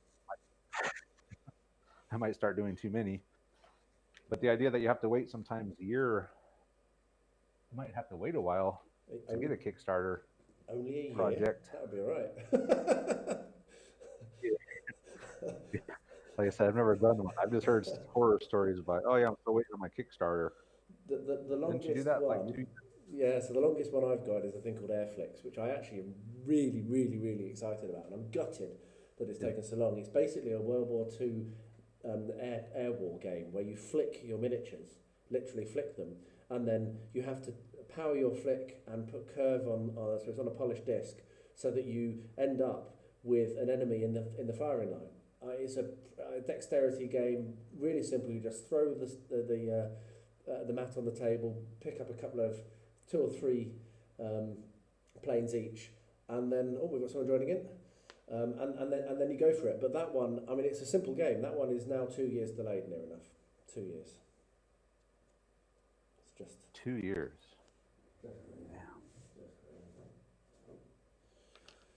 Yes, Kickstarter Yeah, is a whole other subject. Some people love it. I don't have a lot of experience with it. I don't have any experience with it, I should say. Except for this, but this wasn't even a Kickstarter. No, well, Oak and Iron was Kickstarter. That's how I bought it. I backed that on Kickstarter. And I've got that. Joan of Arc, which is 15mm, based in the time of Joan of Arc, so 100 Years' War. That's Mythic Games. And that's what got me into it. But that was delayed. Mythic have started to get a lot better with their shipping recently. But I'm waiting for Solomon Kane, and that's quite a long way delayed. But I'm quite excited about that. But yeah, I've got probably, I don't know, 20, 30 games, and I'm nothing. People I know have more than you can ever imagine. Coming from Kickstarter, it is a very addictive thing. What did you say? Sorry. More than you could possibly ever play. Some people get. Well, I can't even play what I've got. So, well, yeah, exactly. I don't have any idea how these people do it. But you've got people that are backing 200, 300, 400 games. That's crazy. Yeah. 100? Yes, 100. Man. Yeah. So, yeah, I thought I was bad playing like. So Thomas Braden's asked, Travis, how did you texture your windmill? There's a good question for you, sir. How am I texturing it? Yeah, how did you texture your windmill? I use spackle. So the white stuff that you see is just spackle, and I just get an old brush and staple it on. And then I put some sand on it. I'm just doing it the same way I did my Spanish buildings. I have a video on my channel about how I did this texturing in a little more detail and how to paint it. But I'm doing the same technique. You put a spackle on with a brush, some wet, very diluted spackle, and then you just smash it on there. And after that's dry, I go through and get some paint or some glue and do the same thing, just staple it on and then drop some sand on it. For our non-American friends, spackle is wood filler, isn't it? It's like wall filler. You use it to fill holes in walls and stuff. Joint compound is another word for it, I think. Yeah. This building being round is it's a little different. Yeah, I'm really looking forward to mine. As I say, mine arrived in a shipment this week, this past week, and it is still in its box, and it will probably not get touched until next year, unfortunately. But what I'm thinking is I've taken a delivery of Sarissa buildings for Blood and Plunder, and that's what I did that building for as well. So what I probably will do is maybe February I will get them out, get all of those buildings out and do them all together. So do the windmill, and I've got the Adobe prison from Sarissa, and I've got one of the churches they do as well. So I'll probably do them all at once. That'll probably be the most efficient way of actually motivating myself to get it done. There we are. Right, I'm waiting. I was surprised when this showed up. Yeah, it's right on time. Oh, is my camera? No, camera's not present. Right, Yeah, so yes. what am I think I'm done with snow for now. What I'm going to do now is OBS crashed again. Yeah, it keeps shutting down and then reconnecting on its own. At least it's reconnecting. So yeah, I don't know what's going on. Like I said, I'm gonna have to, after we're done, I'm gonna have to go in and test the OBS and see if I can figure out maybe some bit rate thing, or I don't know what the hell, something like that. Hopefully, yours hasn't crashed though. No, which I'm surprised by, because have you messed with the settings on God, no, I'm terrified of OBS. I tried it once on my. I've got two laptops. I've got this really stupidly expensive one which cost me like $3,500 and is supposedly like the top of the range, and OBS just like blows it up. You know, it doesn't work at all. You can't do anything. Which, so when I put it on this one, I installed Linux. I deleted everything off it, installed Linux, and it's run fine. So whether that says something about Windows or about OBS, I'm not totally sure. But yeah. So it's running fine. Okay. Yeah. It's just by laptop or by computer, I guess. That's part of the problem with computers. Yeah. Every computer is a little different. Yeah. Well, this laptop has been. So I think I told you it died on me. The keyboard died basically, and I couldn't be. It was getting old, which is when I bought my other one that I use now for work, which is very good for work. So I just basically put this one in the corner, literally, folded the lid down, put it there maybe 3 years ago. And when I came to do this and set this setup, it resumed from hibernation. Right. So I'm shocked it's still working. E4 Airman says, "Where's the best place to get French regulars for French and Indian War?" Probably, well, who knows? I think Warlord sells some. And they're usually the most, I mean, they're the easiest place. Probably they have the most. But I'm sure there's plenty of other manufacturers who make 28 mil French and Indian War French regulars. Hey there, Chainsaw. Nice to see you. Not seen you for a little while. I just saw your comment. I'm not sure who the cat and dog picture is. Don't know. Not sure what you're referring to. But nice to see you. I haven't seen you for a while. It's good to see you. So what I'm doing now is some detailing on this is a Sarissa building, which is sat on the terrain tile system, which I absolutely love, but have done dramatically little with. Have you tried any of that sort of thing, any of the Sarissa terrain tile system, Travis? Which one? The terrain tile system from Sarissa. You know, I like it. And because I was thinking about, I wanted to build an actual board, like the modular boards with the foam pieces that you can rearrange and the roads all line up, and it's really cool. And then I saw those, I'm like, it wouldn't be you couldn't really put any trenches or anything 3D like that on those, but you could do roads and stuff like that. And then I got the mats. Yes, and that's just better, isn't it? Solved all my problems. So I kind of got away, but I do like that terrain tile system. I saw they had one with railroad tracks on it. Yeah, that's a new thing that they're doing, I think, which does look really cool, doesn't it? So let's see here. Alan said try front rank. So what are you using in the blue and white bucket? What blue and white bucket is that? Talking about this thing? That's my wet palette. Unless you're... And if you talk about this, then this is just a big pot of house paint. This here says Chisto Bielo. Okay. Clean white in Bulgarian, Chisto Bielo. Valentin, if you're still on the channel and watching, I'm very apologise for my butchery of your wonderful language. I am trying to learn it. Yeah, he said, what are you using in the blue and white? I think he's talking to you, asking you, Andrew, about what do you have in the bucket there? This is a big pot of clean white house paint. So just paint, okay. Yeah, so I use I have a large selection of Vallejo for miniatures, but for terrain, I ain't spending all that money on things when you can use house paint like this, which costs about 20p compared to the cost of Vallejo. Yeah. So so this here is a pot of clean white paint. Chisto Bielo. Chisto Bielo. Yeah, I guess you don't want to use your expensive Vallejo paint to do a bunch of base. I use just cheap craft paint. I got down at the store, the craft store, do my Yeah, basting. we don't have any.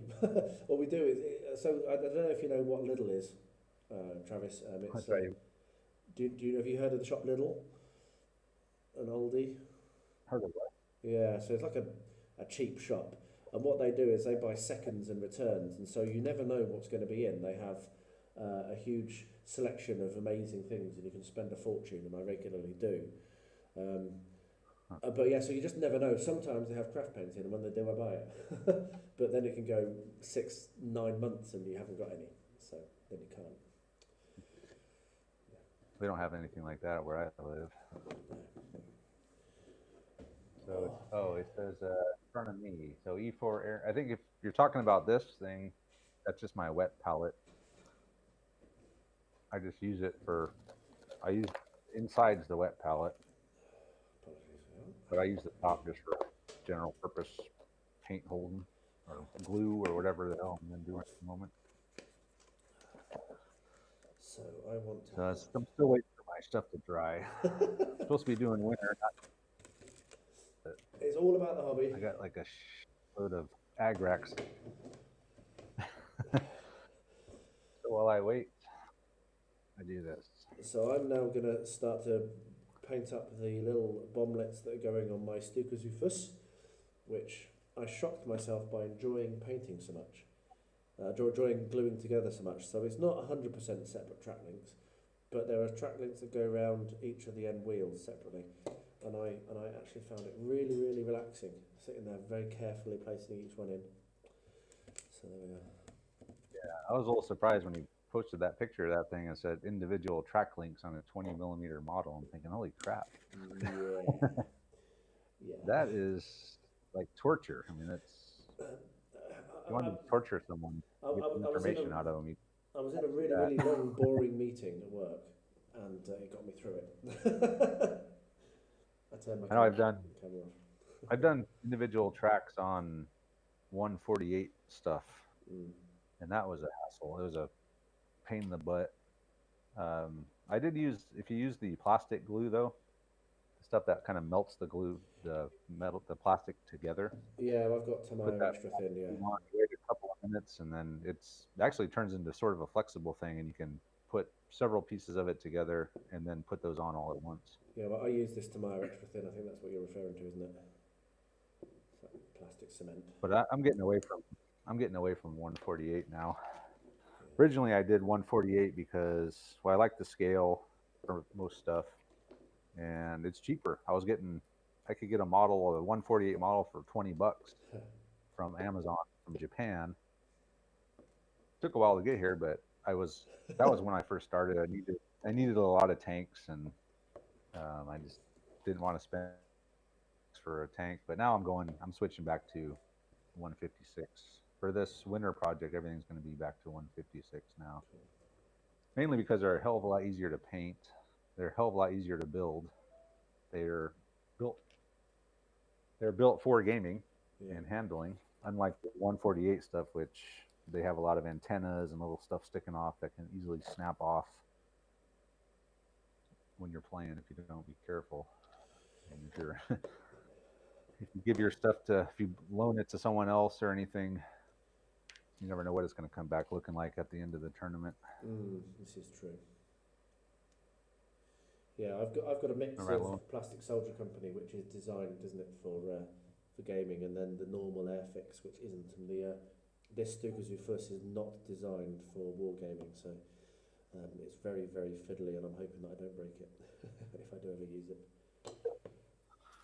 I'm not sure. Would it be useful? Would it be usable as Stukazoofus? It's more of I've been reading up on it. It's more of a shock and awe weapon. It didn't really kill anyone. It just scared the shit out of them. You talk about the Stuk? Yeah. Would it be usable in Chain of Command? No. I don't think you would see one of those in Chain of Command unless it was an objective or something. You could use it in bolt action. Yeah, you could use it. You could use it in Chain of Command for something if you designed around it, but it's not. You can't pick it out of a support list or anything like that. You couldn't use the calculator, as they call it, to. Yeah, I don't think that would even be in there.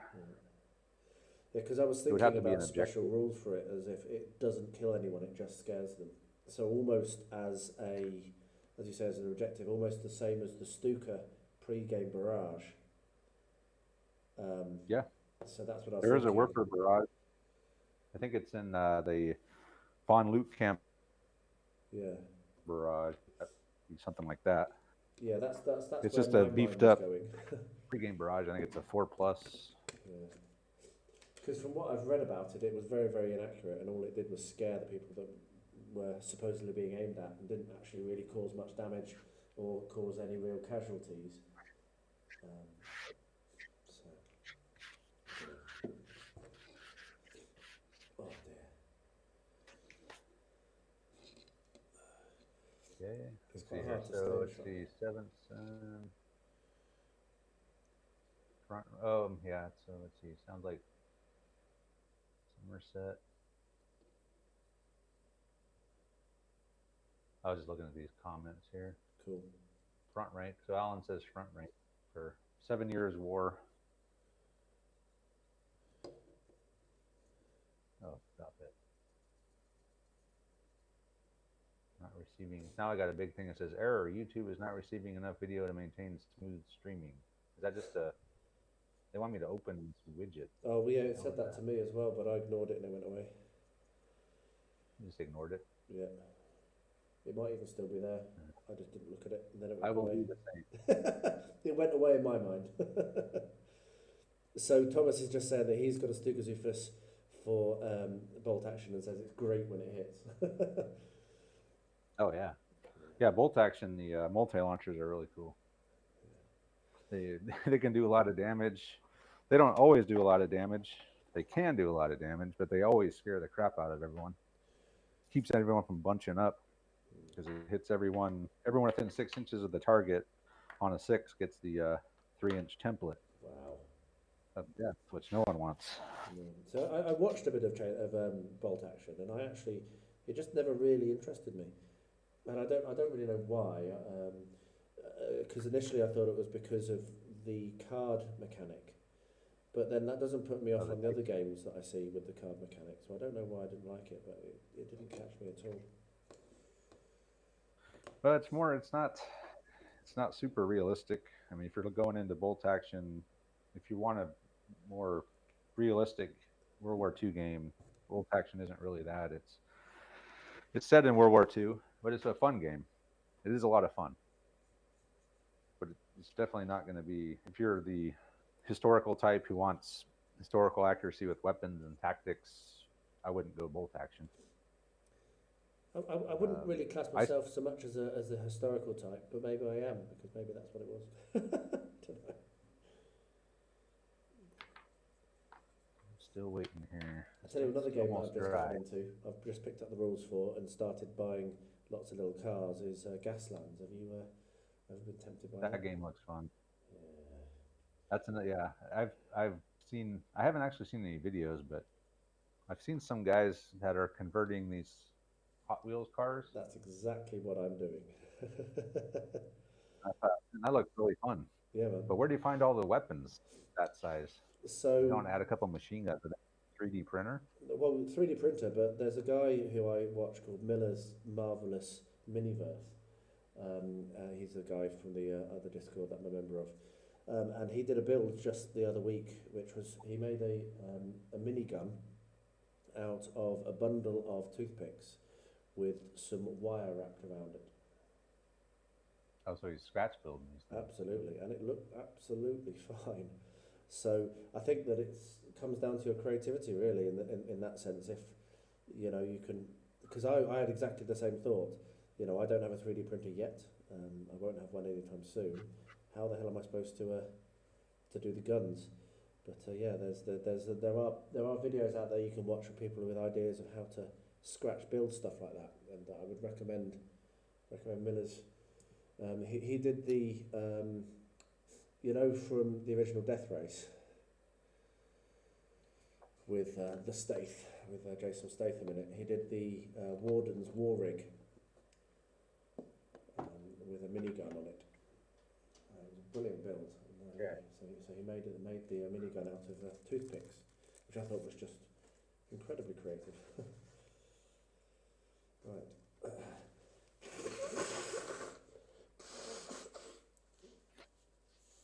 see here. So yeah, E4 Airman. He enjoys bolt action and sharp practice. Sharp practice seems to be, I don't know if it's our most watched game, but it is definitely the most passionate fan base for sure. They comment the most. They seem to be most excited. So lift this up. My favorite game. I love practice more than any game that we play. I love watching sharp practice. So as a viewer, I can tell you I love watching it. I mean, Chain of Command is how I found your channel, but sharp practice seems to have the nicest mechanics and the way that it's much less swingy. Chain of Command, you can almost, I mean, sometimes it does swing back, but Chain of Command, you can almost pick the winner quite quickly. But with sharp practice, it seems to be quite balanced, and I really like the look of it. Yeah, so, Chain of Command can be, if you get too many double phases, that can really swing a battle. Yeah. But yeah, sharp practice is just simple. It flows really well. It's really fun, and it's, for me, the most important thing is that I can remember most of the rules. Although I'm saying nothing. Last night we were having to dig in the rule book a little bit, but that's just because Andre was playing, and he's always trying to come up with some crazy scheme to do something that no one's ever done before. It's like, okay, well, I guess we better open it up. Slot through some gap that no one saw. Yeah, gap. He's great. Or move along the edge. Okay, I'm in column on the edge of the board. I want to snap into the line. Well, you can't, because you're going to have one guy off the board, one of the groups off the board. This is snap into outer space, I guess. So we had to look that up. I think we wound up, he just moved it a 45 far enough up to snap into the line. I think we got that sorted out. There are a lot of fun back reps. I'll say it again to people that didn't hear my shout out to go and check out Travis's channel if you haven't yet, because the back reps are just pure joy. They're the sort of things that you can watch if you're doing something else, which I do quite a lot of. But then what I find is I've stopped doing the other thing and I'm just sat watching. So, because there's a lot of banter. They're well presented, so I really enjoy them. So Chris has asked for a link for the windmill. So is that going to go onto his normal shop now? Do you know, the windmill, onto Charlie Foxtrot's shop? He wants the link to the video on how I. No, just to buy one. Oh, to buy it? Yeah, you just go to Charlie Foxtrot. It's in the Panteal range. So if you go into the Charlie Foxtrot website and you look for Panteal, it's a style of building that has the Spanish style. It's in there, but I think it's sold out right now. So there. I was just looking at it yesterday, but it said sold out. He'll get more though. When I do my build, there will absolutely be a link to the item in his shop, because I always do in the description if I'm doing something. There's always a link. So yeah, and if I see it come back in stock, I'll let you know, Chris, because I can message on face pain. So are you thinking of shutting down your group on Facebook and moving entirely to Discord? I'm kind of hoping that more people do that. I'm sorry, I was switching camera. Was I thinking of shutting down what? So moving entirely to a Discord, away from Facebook. Or will you keep the Facebook group, do you think?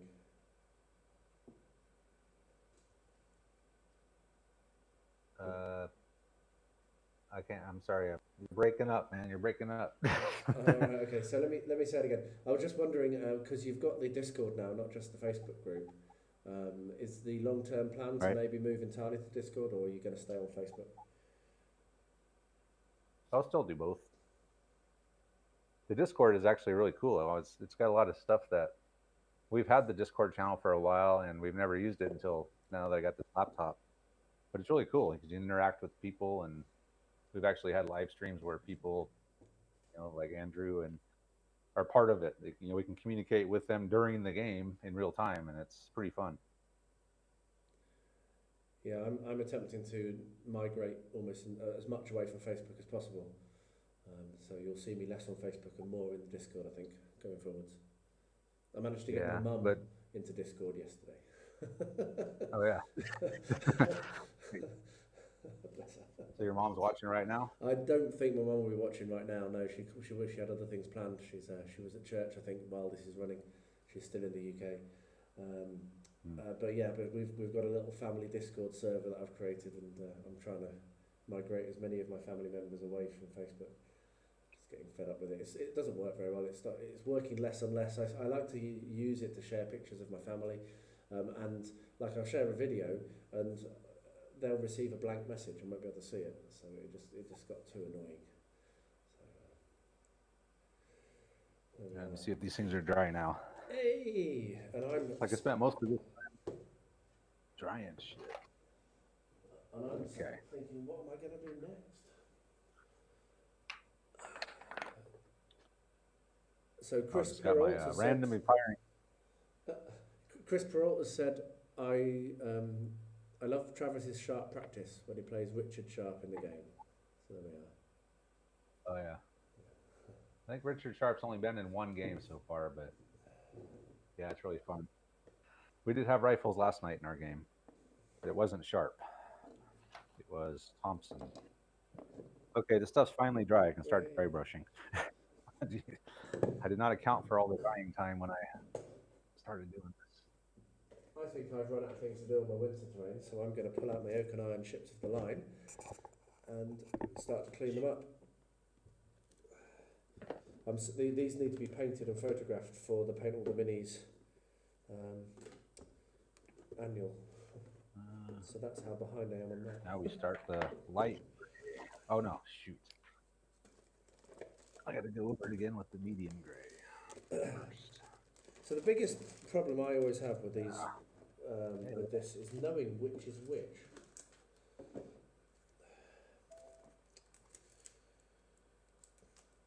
A little too much. So does anyone else on the chat got involved in any oak and iron or any of those sorts of 1/600 scale games? I know there's another one, isn't there?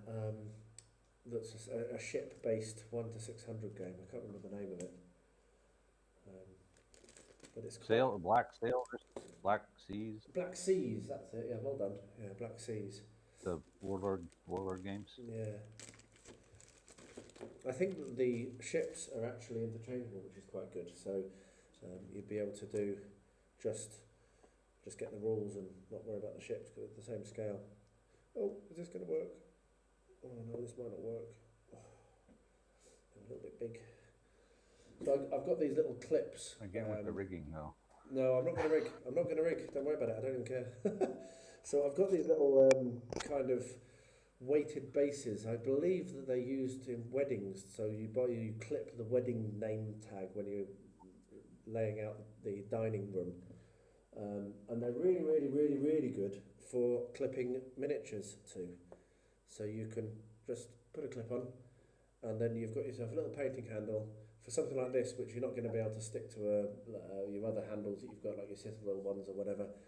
This is a top tip, and they are cheap as chips on Amazon. So if you're struggling to paint things like ships in 1/600, get yourself on there, look for wedding name tag holders, and get yourself a bunch. I use them all the time. Huh. Wedding name tag holders. Huh? I believe that's what I searched for. They're great. I mean, look, I've got the whole ship there. Now I don't have to worry about getting my grubby fingers all over it when I prime it. And, where's my little... There it is. Oh dear. 9:45. We're doing all right. Oh, campaign terrain. I didn't even see you join, sir. I really do apologise. Thank you for joining in, and goodbye. Really appreciate you dropping in the stream. I'm being really rubbish at looking at my chat. It's not in my eye line. I have to make an effort to look over the top of my lights. So sorry about that, mate. But thanks for joining. Really appreciate it. So I've got a subject for a video which I'm going to be doing probably relatively soon. Having said I wasn't going to film over Christmas, I might film it over Christmas. And it's about priming miniatures. So I have a subject for you, and you can be the first person. This is a controversial subject, maybe. Okay. Well, I think it is because I have quite strong feelings on it. When you prime, do you use a rattle can? Do you use a hairy stick like I do, or do you use an airbrush? I use a rattle can. You see, you are on the dark side. See, I have Yeah, quite it's strong feelings about it. I don't think it's a good idea to rattle can. I like it. It's cheap. I do a lot of priming, so For terrain, I'll use a rattle can, yes, for terrain. But for miniatures, I use the rattle can for everything. Yeah, I do it for miniatures. okay. You got to be careful. I mean, you can't obviously get too close with it. But I do go through a lot of rattle cans, and I always have problems with my airbrush. Yeah. It's not reliable enough Let's not talk to. about airbrushes. I think me and you are in the same. I did that Yeah, video of I'm shit at airbrushing. I haven't actually touched it since. I haven't even tried. yeah. Oh man. Yeah. Terrifying. So Dom says spray can. Yeah, I haven't had a problem with it. See, I've because had I've had one time I had a issue with it where it gets that weird kind of texture on it. It looks sort of furry, or it just doesn't look right. That's only happened to me once. see, It because was I've with some never had Tyranids. that. But the thing that I have had is I'm spraying paint over like everything in the room. You know, so much waste. So I'm a bit of a weirdy greenie. I don't like wasting anything if Yeah, I can help it. So that puts me there off. is there is a lot of, there is a lot of that. That's for sure. But But I mean, I also, pay $5 for a can. yeah, but the other thing is I find that you don't get in all the crevices. If you're doing very detailed models with a lot of negative space, because I did used to do a rattle can, so I'm not coming from a position of never doing it. I went off it. I found that I go back to it and I'd be mid paint and I'd be like, oh bollocks, I missed that bit. That bit didn't get primed because maybe I wasn't Yeah, looking close enough. But that's the major thing. I mean, the waste is really irritates me. But you can, whatever. yeah. It does waste a lot, and it can be dangerous if you're trying to get every single nook and cranny with it. You have to get pretty close and spray it on, then you lose all the detail. But I found even if there is some of the metal showing through underneath, but when I do the agrax step, it fills all those in. The magic in a bottle. So I will, after I prime, I do sometimes have some metal showing. Not a lot. You have to look for it. You can see it if you look closely. But I know that in the end it'll be filled in with agrax anyway. So I my priming isn't, I guess, 100% coverage with the rattle can, just because I don't want to get that close to it or spray that hard on it. Yeah, it's just interesting. The reason that I'm thinking about making the video is that there's been a lot of, I mean, it's a question I see. Talk about binning off Facebook. Another reason to bin off Facebook. It's a question I see like 10 times a day from various people. Yeah, About that would be good. priming and what have you. It's such a common question on all the mini groups and what have you. And I always Oh want yeah. to be the only person that says I use a hairy stick. Everyone else is using a spray can. I think it's good to put out. I mean, for people like us who do this all the time, we don't really. At least I don't think about, well, why would I do a video on priming? It's, you get a can, but some people are just starting like day one. Like, I'm just gonna, hey, I want to do mini painting. Where do I even start? And then if there's a video out there, even as mundane as it seems to someone who's been in the hobby for a long time, it is useful for people that are starting out. So Yeah, I think a priming video would be probably a good idea. and I'll rebalance the force in the world by not using rattle cans. Rattle can. Priming without rattle cans. Am I That's actually what that most mad? people starting out would use. Yeah, I use airbrush primer, OBS but disconnected. I use airbrush primer, but I put it on with a brush. So there we are. I'm a real weirdo. I have airbrush primer.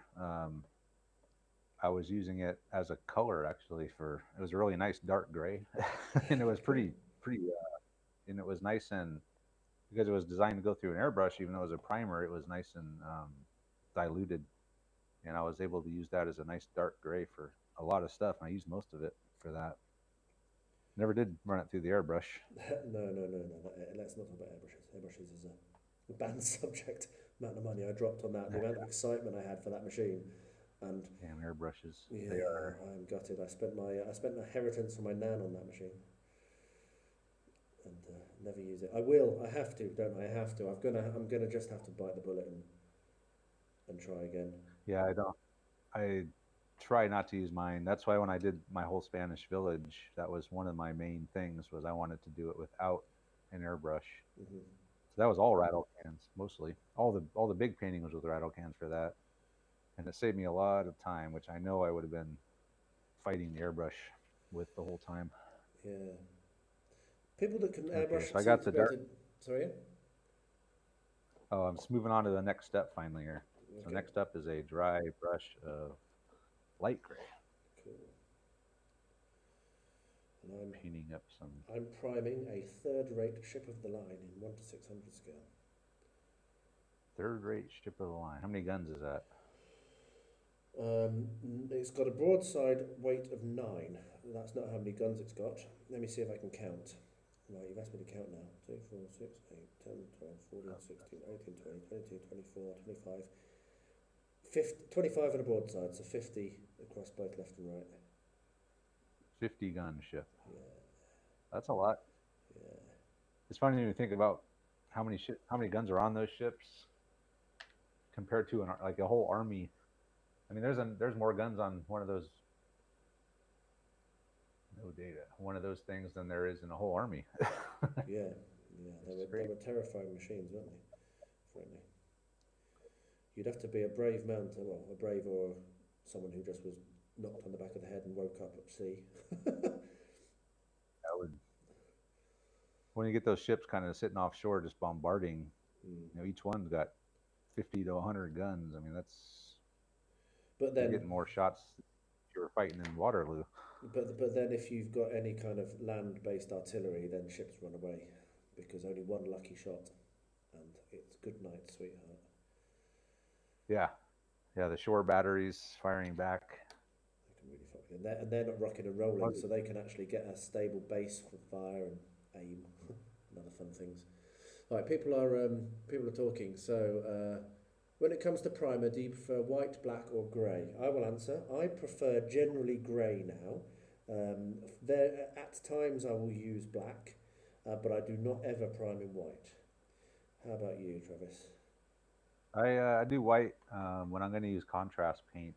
Oh yeah. When I did my gulls, I did them in white because I did probably 90% of those with washes and contrast. So I do prime white if I'm going to use contrast or heavily or various colors of washes, but normally I'll prime in gray. Yeah. Do you do any zenithal at all? No, no, I haven't. I have not tried that. I keep meaning to. I just don't have the guts to really do it. Yeah, same here. I look at it and I think that's a really cool effect, and then by the time I remember to do it, it's like this. I forget because I think that would work really well on these ships. Funnily enough, I reckon a rattle can would work quite well on these ships. Contradict myself. Yeah. So what else is there? White rattle can all the time. Watch out for the temperature and humidity. Warm the paint and model before painting. Leslie Bilby Tipping. Thank you for that. Yeah, Chris Peril spray can. Leslie Bilby Tipping. Paint those ships with washes and stains. Yes. So I've already painted up 6 of the ship. I've painted the core box. And what I use actually is I do the grade primer. This is how I'll do it. Grade primer. And then I use Vallejo wood. Either old or new, it doesn't really matter. I probably will go for old wood because it's a nice grey colour. And then I do a heavy wash of Magic in a Bottle over the top of it. So yes, it's very much, my style of painting is very much washes. It's not very much strong, solid colours. I like to do very thin coats. It means that if I make a mistake, it's easy to correct, frankly. Yeah, I didn't really. I tried painting with washes for the first time with those galls, and it worked. It works pretty well. It works good for cloth. I found any kind of. It works really good on. You can build up nice textures, can't you? Because you can vary how much wash goes in which area. That's the thing I really like about it.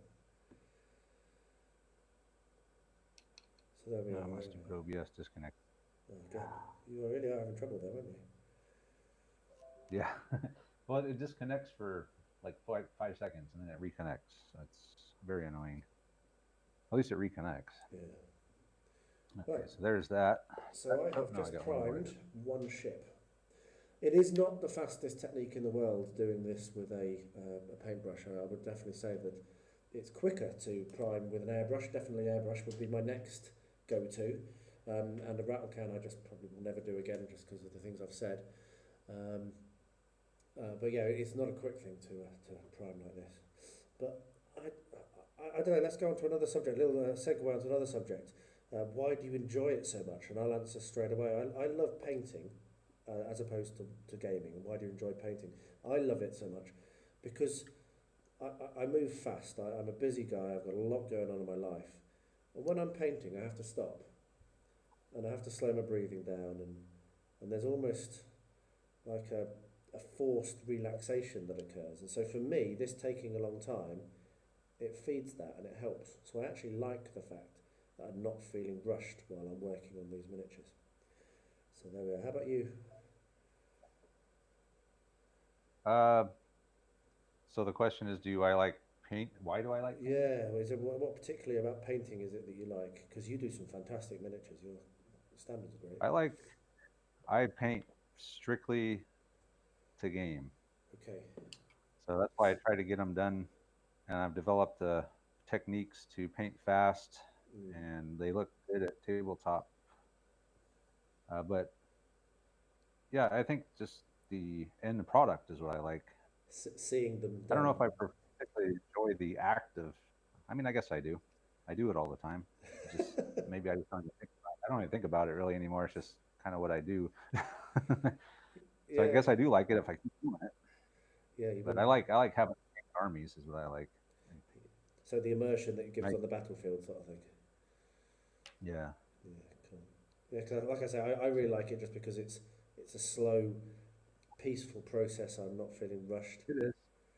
Yeah, I guess I've never thought about it like that, but yeah, it does. It is kind of a way to just get away from all the day-to-day crap that you have to put up with, work and everything else. But yeah, when you're painting, you're really focused on it, and all that kind of stuff you just don't think about. Yeah, you go into your happy place. Yeah, exactly. So so the fact that it takes time is not really a problem for me because of that. I'm not sat here going, oh my God, I want to get these done. I never feel that pressure. Maybe also because I've got just so goddamn much to paint that I can rush all I like. It's still going to take me years. Yeah, I'm actually pretty good about not having too much stuff laying around.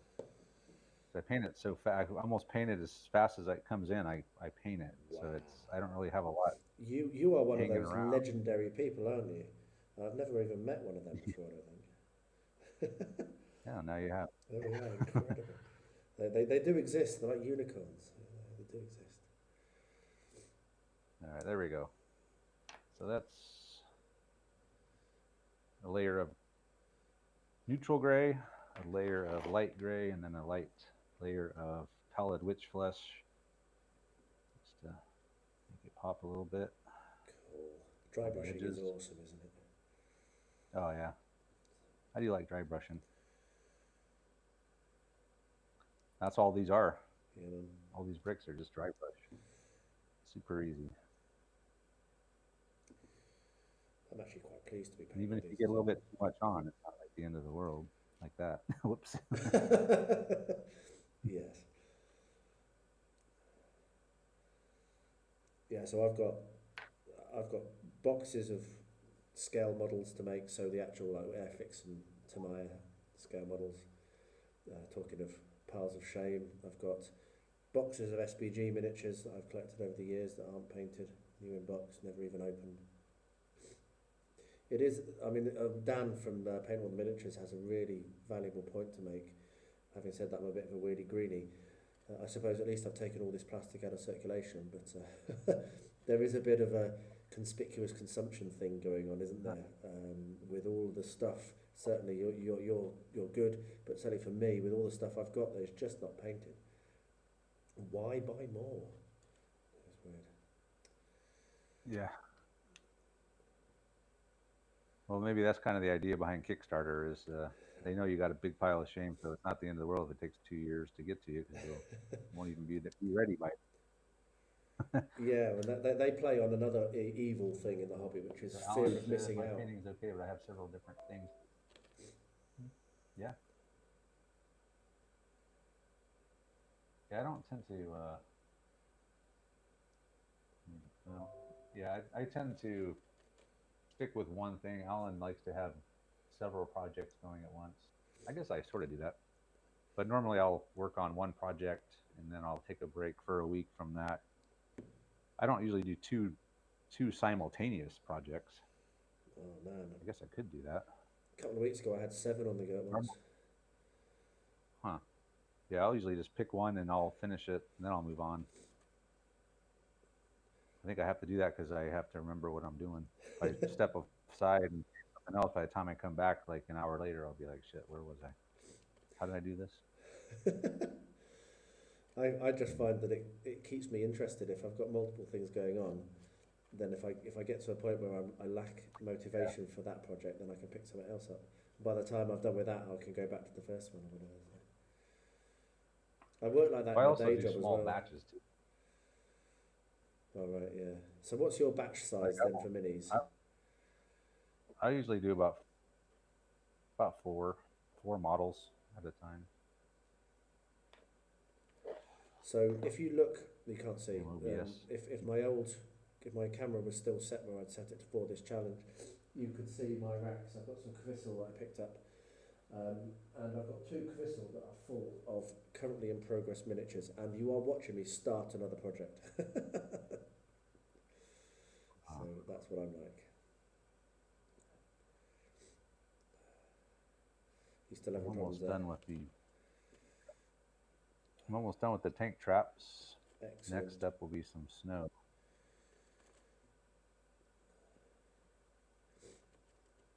I think I am done with working on the winterized terrain for tonight. I want it to dry before I do my next step. And my fire's gone out, so it's getting cold. And I can't be asked lighting it again. So. All right, so I finished painting the tank traps. Hey. There they are now. Look like concrete. Really nice. And next up would be some snow stuff. I'm just going to blow my nose and then I'm going to have a look at the chat because there's a whole load that's come in. So I will address the questions in a second. Oh, I need a paper towel.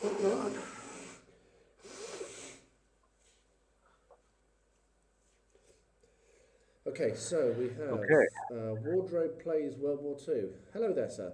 I'm moving to grey for 15mm because it makes it brighter, dark grey or black for terrain. I need to look at contrast paint for World War II infantry. Spray paint brands from the home DIY store, given up on the model spray cans. They stopped working halfway through consistently. So yeah, that would be something I would say. You get just as good, like in the UK, Halfords primer is what you want. It's a very good quality spray, so that's good. Best part of painting, it feels good when they're finished. Yes, it really does, doesn't it?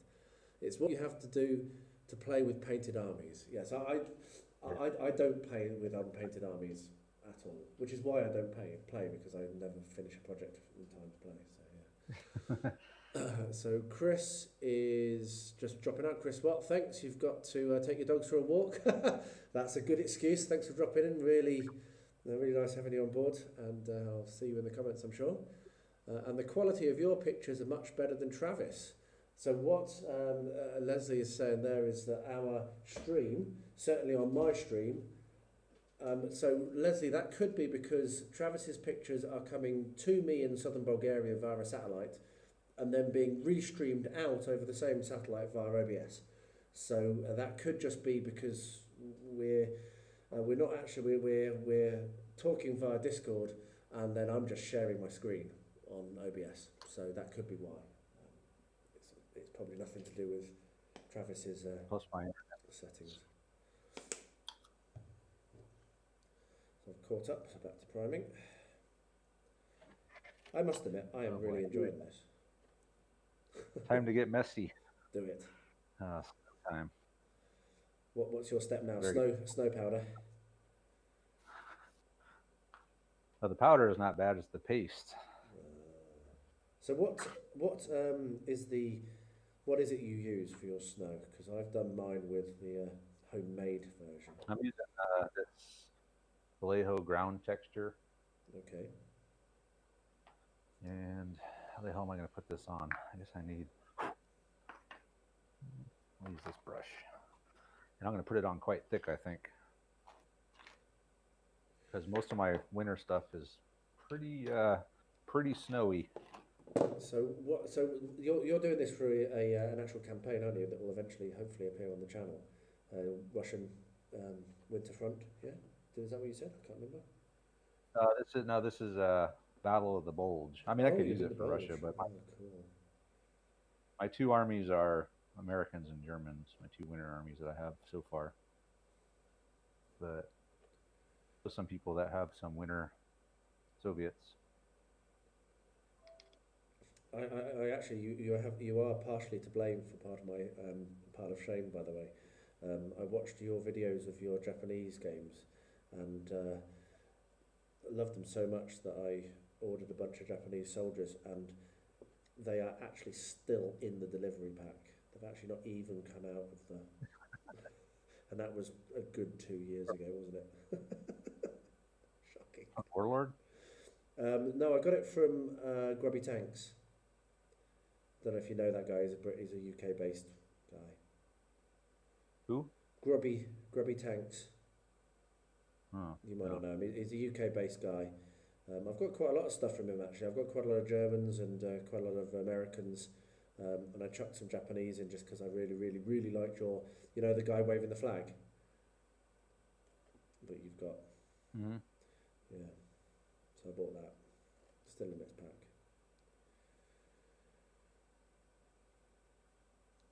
So I'm going to leave some of the ground exposed. I'm not going to go over every millimeter of the base with snow. I need to find some more of those. That's one of the reasons I painted it.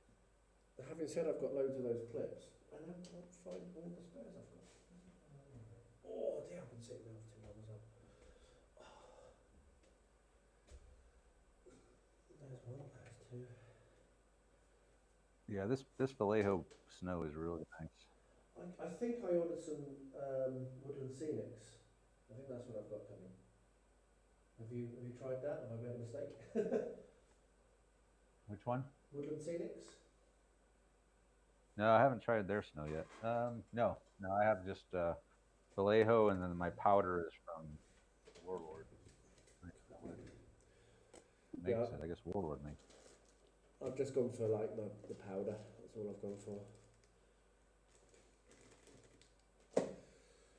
Alright, so Troy, just got our train set up under the tree. Excellent.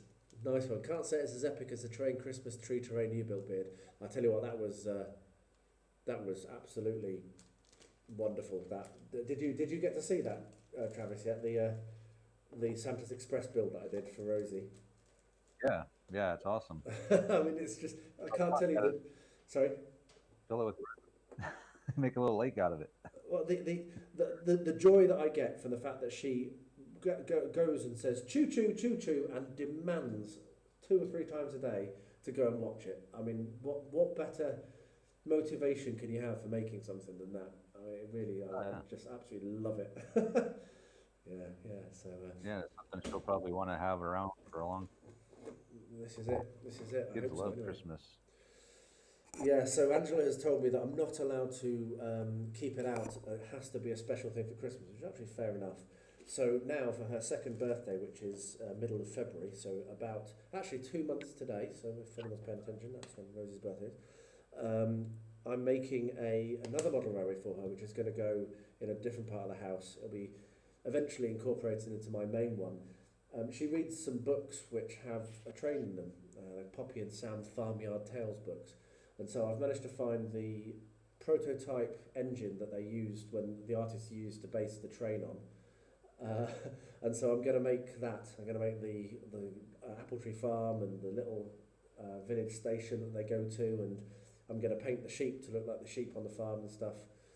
So because I'm not allowed to reuse that Christmas terrain, I'm making her another one. So that's going to be, I'm going to need to have it finished in 2 months, which is a very, very tight schedule. But, so that's another project I'm starting, talking about multiple things on the go at once. You got a lot of projects going on. Yeah, keeps me from being bored. I don't know whether I've got ADHD. I don't think I have, but I do like to have a lot going on.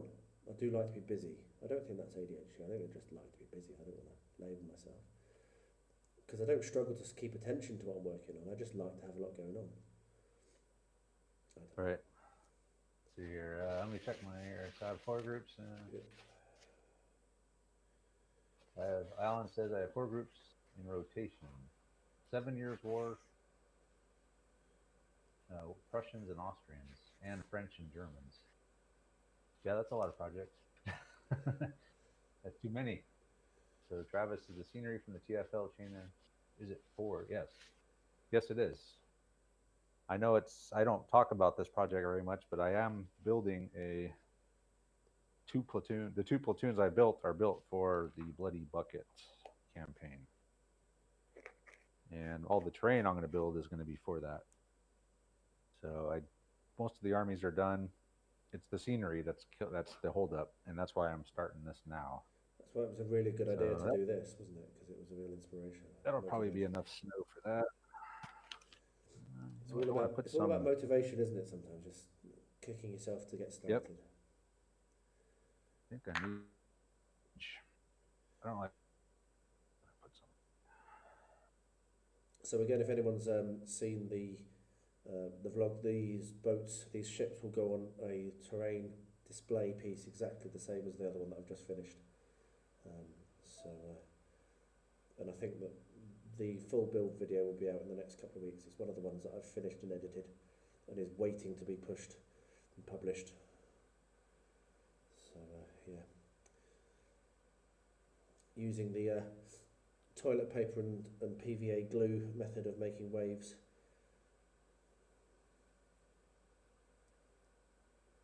All right, there we go. That looks a little bit better now. And cool. Next thing is going to be some tufts, which I am almost out of tufts, but I'm using mountain tufts. These Army Painter tufts are really nice. I like them. Army Painter stuff is actually quite good, isn't it? I was always a little bit snobby about it for a yeah, generally. It's really good. The last 2 brushes I've gotten of theirs, though, have not been that great, to be honest with you. The first few brushes I bought from them, I painted, my entire Roman army and the Gauls with one Army Painter brush. That's pretty good going. And then I bought another one, and right away it started splitting, and then I bought another one, and it did the same thing. So that's 2 bad Army Painters brushes in a row for me, and I might be going elsewhere for the next one. I'm an Artis Opus painter, and I had similar experiences, which is shocking considering the cost of them. But fortunately, their customer service was pretty good, and they sent me replacements. Because I was like, I've just spent, 50 quid on 6 brushes or something. What the hell? And it's split within. I literally, what happened was, this is why I've actually got some Army Painter brushes. I went to Germany for this current contract and was in a hotel for 2 weeks and did a load of painting while I was there. And I took my brand new, never used Artis Opus. And by the end of the first night, and I have all of the stuff. I have the Artis Opus brush cleaner, which I use religiously because I like to keep my stuff nice because it's hard to get hold of things over here. You have to. And literally after the end of the first evening of using it, it was like splayed all over the place. It was ridiculous. So this one, which I'm using now, has been pretty good for a few months. So I'm hoping that maybe I just had a bad one, but yeah.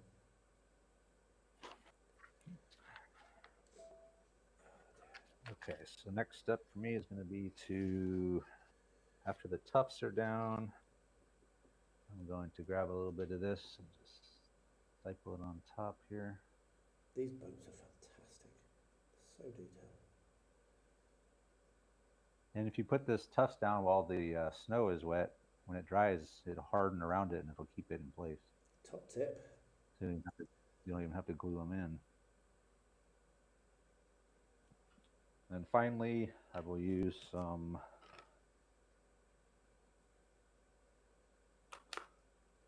of this powder. Just sprinkle it.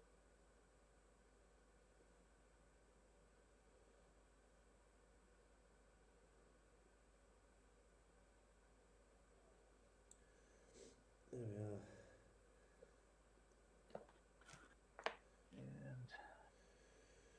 And I'm actually working on slightly low light conditions. I normally have 2 more lights on, but when I turn them on, you just can't see a thing on the cameras.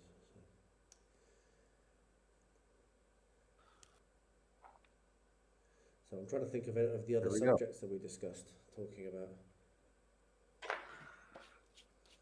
Oh man, what a mess. Okay, so there we go. That's the first piece done. Hey, excellent work. Seems like it's missing something though. Maybe some different types of tufts would be good. Maybe some taller grass. Could you, have you got any leftover helmets and stuff? Because what I always see when I'm looking at pictures of snow terrain, of real life snow, is there's almost always a rifle sticking up somewhere. And there's almost always like someone's helmet. So could that? I do have some of those, and I did for my jump off points I made for my Germans. I used stuff like that, but these are going to be terrain pieces. So I guess, I mean, if I could put a helmet on there, I guess. I was thinking we're either branches or tall grass. Yeah, that's a good idea. Tree ranch. That's a good idea. Get some. Okay, well, for now we'll just let it dry over here. More drying time. It is the bane, isn't it, of the drying, yes. That's why I have lots of projects as well. Because sometimes things take days to dry here, because it gets very, very cold, and our house is unheated. We only have wood burning stoves, so yeah, sometimes things take a long time to go off. Yeah, this snow stuff will take hours to fully dry. Yeah. Okay, I need to be right back. No problem. Coffee. What's coffee?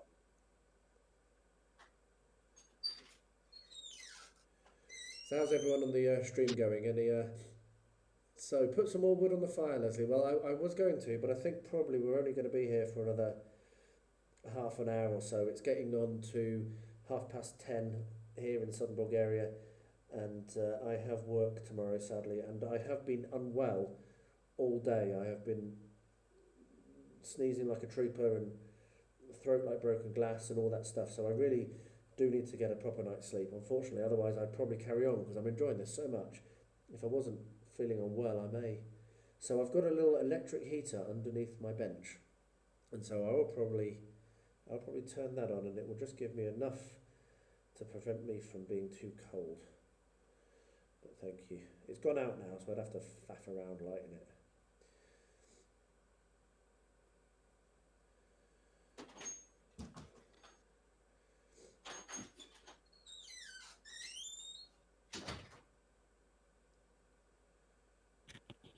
It's quite cold outside here for California. As in, what temperature? Probably in the 50s. What's that in real money? It's let me tell you, it's going to be 48 degrees out. What's that in centigrade? Probably like the high teens, maybe. All right, so not cold at all then. Fair enough. I think today we reached a high of about 8 degrees, which is unseasonably warm. It's crazy. But Troy, who's just asked where everyone's watching from, he is Newfoundland, are you? I think you're a Newfie, and you have cold like I wouldn't believe, like crazy cold, like a ice rink in your back garden, made just because it's cold, kind of cold. Yeah. Yeah, it's cold up there. Yeah. The coldest we get to is very, very irregularly. Like on the coldest winters, we'll have a day or two at -20, which is cold enough, I can tell you. That's you get minus snow 20 there? C. Yeah, we've had a little bit already this year, but not much. Normally don't get it till January, February time. We'll normally have, on the good years, we'll have 2 or 3 weeks of a really nice snowfall, which doesn't stop you going out, but is enough to have a lot of fun with. You know, you can toboggan in it and you can make snowmen and That yeah, is the best type of snow. yeah. You don't want snow that's Snow that 18 sticks foot around deep. for It's like you got to deal with it. It's a constant fight. I used to live in New York, upstate New York, and man, talk about snow. Lake effect snow. Each flake was gigantic, and it just accumulated. Within an hour, you'll have like a foot of snow on the ground, Crazy, crazy. There and it was never goes away. there was about 6 inches of snow up in the north of Bulgaria last week, and it hung around quite a long time. But we've just had torrential rain, so we've got a bit of flooding going on around us because it's rained so much. Because Uh-oh. where I'm actually at is right in the rainly of the Greek mountains, so I'm 30 kilometres away from the Greek border where I live, and so when it rains up there, we know about it because our river floods. Hmm. Don't have a dam? Any dams? Loads of dams, but they're old communist dams, and so they do actually sometimes breach and kill a lot of people, Really? which is Yeah. horrible. It's not happened for a few years, but when I was looking at moving out here, there were 2 or 3 dams that all went very, very close to each other. Took out a couple of villages. It was pretty horrendous.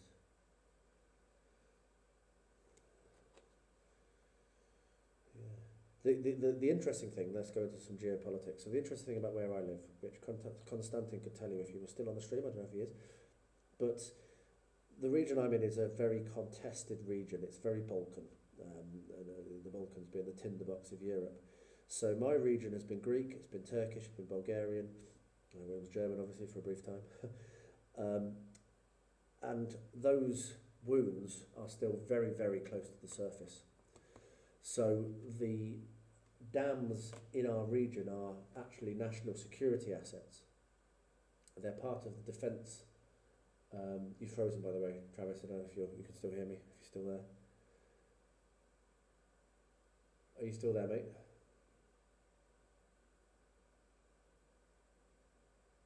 I think the whole stream was gone. Can anyone hear Travis?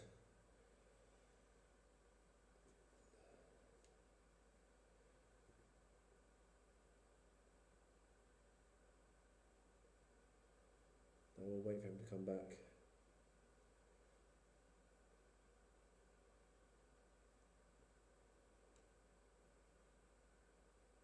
Maybe ABS has finally died on him. Be a shame. Alright, so he's definitely gone. I will find my phone, which is buried under a whole pile of shite, and I'll message him and see what happened.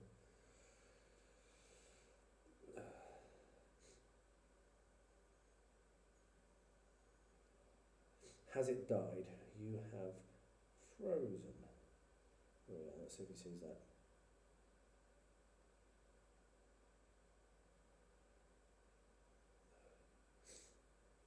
I'm still on. Oh well, there we are. I'll keep telling my story and then I'll tell Travis at another time when I talk to him. So yeah, so the dams around here are actually national security assets. So they're maintained as part of the defensive network against the Turks. And they are positioned so they can be blown. Oh, you're back? I got my internet crapped out on me. Right, okay. We haven't missed much because I waited. I don't know if I can get back into the same live stream though, can I? You should be able I got to. disconnected from it. Yeah, it's the same key, so you should be able to just join straight back in. Okay, let me try People that. can hear you on my stream anyway. We can't see you yet. You're showing the TabletopCP logo on the screen right now, so your camera is maybe off. Yeah. Still can't see yet. Can hear you though. Let me start. Come back. I've actually switched to my hotspot on my phone now. Oh, right, it may not be. man enough. We'll see if that works. No, I still can't see you. I can hear you, but I still can't see you.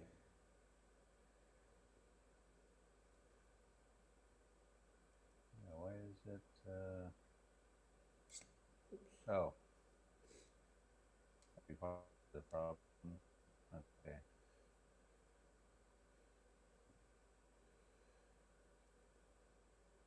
Right. Stop. There we are. You're back. Excellent. Nothing rude yet. No, nothing rude. This is a PG stream. Yeah, so as I was saying, before your internet so rudely interrupted me, my little monologue. So it's the dams are a national security asset because they're set up and designed so that if they're blown, they will take Turkey off the map as much as possible and prevent troops from advancing from Turkey into Bulgaria. So the dams here are actually pretty interesting and important, and you cannot get near them at all. There's an army guarding them. So there we are. How about that?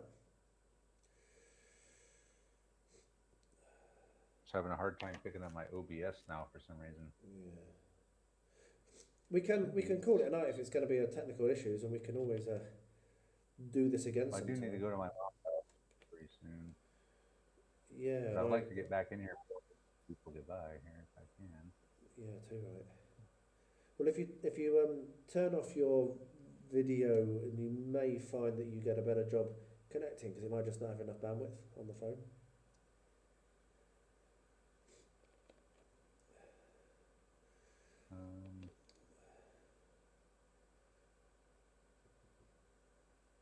What is this stream wait? Come on, connect streaming software to go live. It is. Thought it was.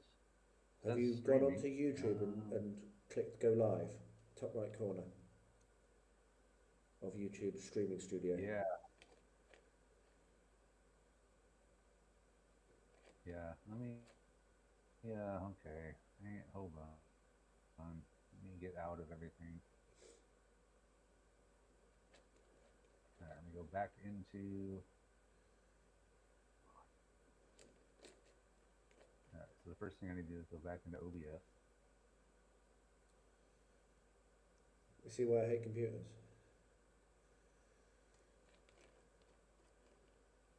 What was that?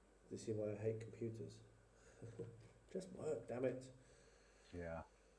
I hear you. Next up, I will go back to.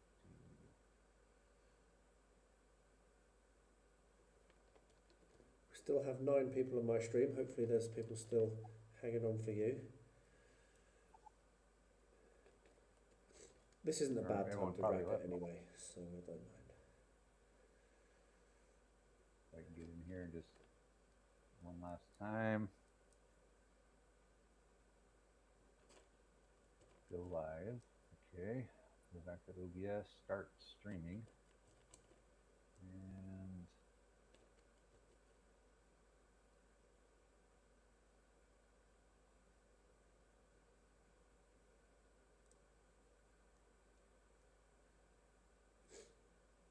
there we are. I've done 2 more of my ships for Okanai primed. That's absolutely brilliant. I did not. All right, we're back. That. Hey, see if anyone dropped. When am I going to be on next? Well, this is my first ever. Let's point the camera up because I've stopped hobbying now. We're going to wrap up, I think. Are you still having success there, Travis, or still struggling? Yeah, I'm back, but I think everyone's left. All right, okay. So Leslie Belby Tipping has asked, when are you going to be on next?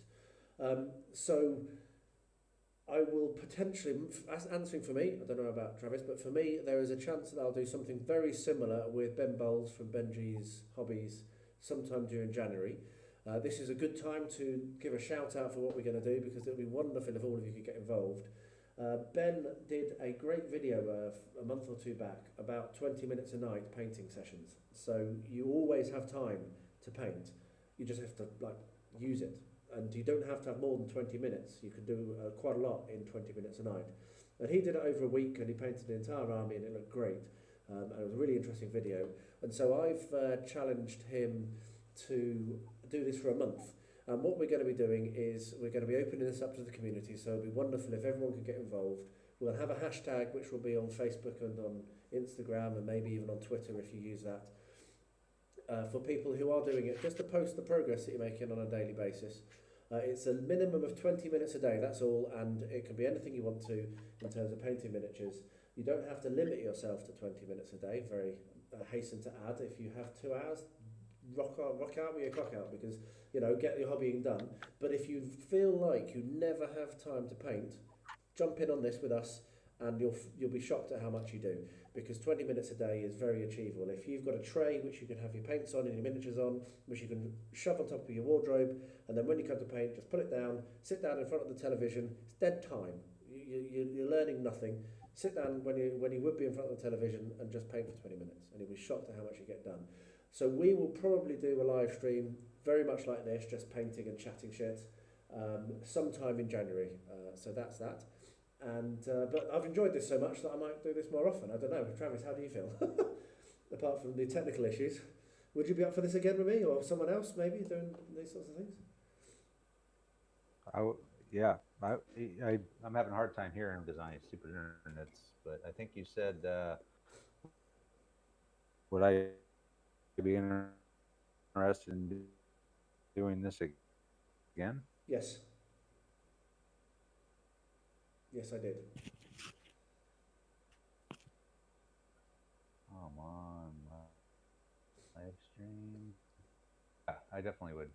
Cool. If I get my internet, I'd probably have to go through my phone. Sadly. I don't know if that's helpful. You could maybe actually. Yeah, I'm not sure. I don't know. Yeah, it's funny because then I look at the Discord screen and it's like perfect to YouTube at all. Probably Discord is being clever and grabbing it and not.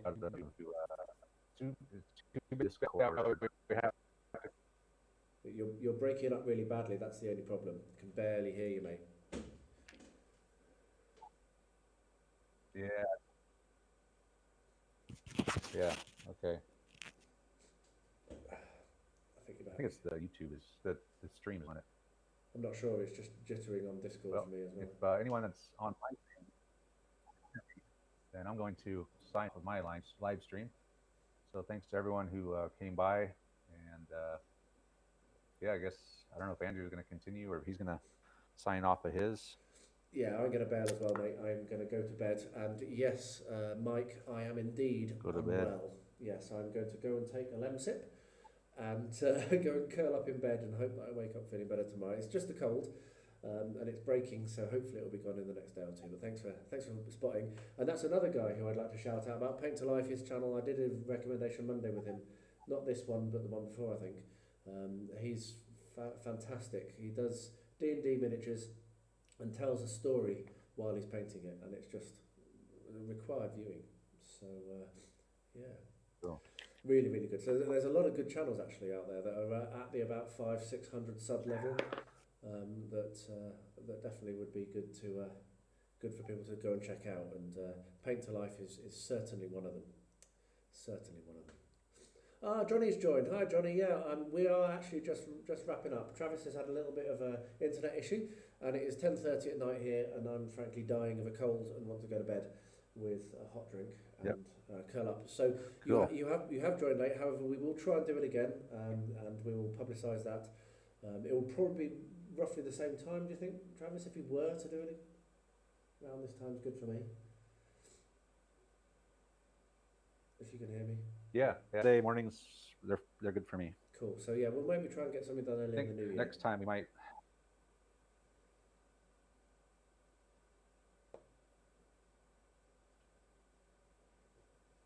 All right, I'm ending my. So let me hear me. Yes, I can hear you now. Okay. Cool. I think next time. Oh, Steve's just joined. Hiya, Steve. Steve from Top Table. You've joined just as we're wrapping up, mate. Might be.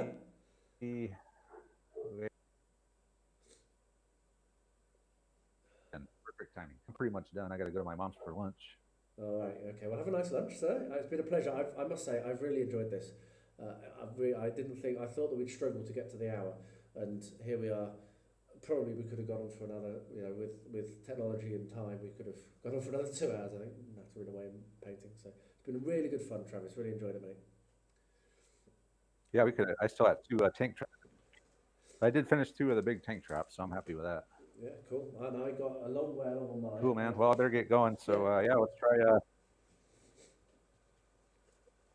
try again. Maybe we should do it again in like a couple weeks, maybe. Yeah, maybe the week between Christmas and New Year. Let's have a look at try that. to do it. Okay, cool. Yeah, cool. Okay. So I'll talk to you later. Yeah, okay. Catch you soon, Travis. I'll stay on a little bit because Travis was just having a lot of tech, and I'll have a look at the chat. Oh, Miller's here. I was shouting you out earlier, mate. Hopefully you'll get a few subs from that. Thomas Braden, thank you very much. I do hope I do get better. I think that we picked it up from our builders. One of them was sneezing all last week, and now both myself and Angela are sneezing and unwell, which is not good. Troy saying, go sub to Paint to Life. He is awesome. You are not wrong there, Troy. He really, really is very, very good. Love it. Yeah, I'm really pleased to see you, Steve. Thanks so much for dialing in. As we were just saying, I don't know how much of that came through. I've got potentially two more live streams planned in the next month or so. Myself and Travis might try again, do another one of these, maybe in the week between Christmas and New Year if we get the time. But that's a totally and utterly in the air date. And then myself and BB are going to do one as well. Probably sometime during January. We'll do basically the same thing, painting miniatures that time rather than terrain. So if you can all join, that'd be brilliant. Thank you so much. I actually am absolutely touched looking at the graph. There's been a solid 10 to 12 people watching throughout the stream. That is 10 to 12 more than I expected. So thank you so much for dialing in and joining me. I've had a ball. I'm definitely going to do this again. Yeah, what more can I say? Keep hobbying, get out there, get yourself involved in our 20-minute challenge in January. If you do any winter terrain, don't forget the hashtag on Instagram is Winterise for Christmas. Please pop some pictures on there. I will be checking the hashtag when I do my video at the end of the month, and I'll be picking pictures off and putting them on the video and linking to Instagram. So if you do that, if you put them on the hashtag, then they'll be picked up and I'll put them in my video and shout out to you. So please do that. So thanks a lot. I will sign off now. Much love, and I will see you again soon. Take care, everyone.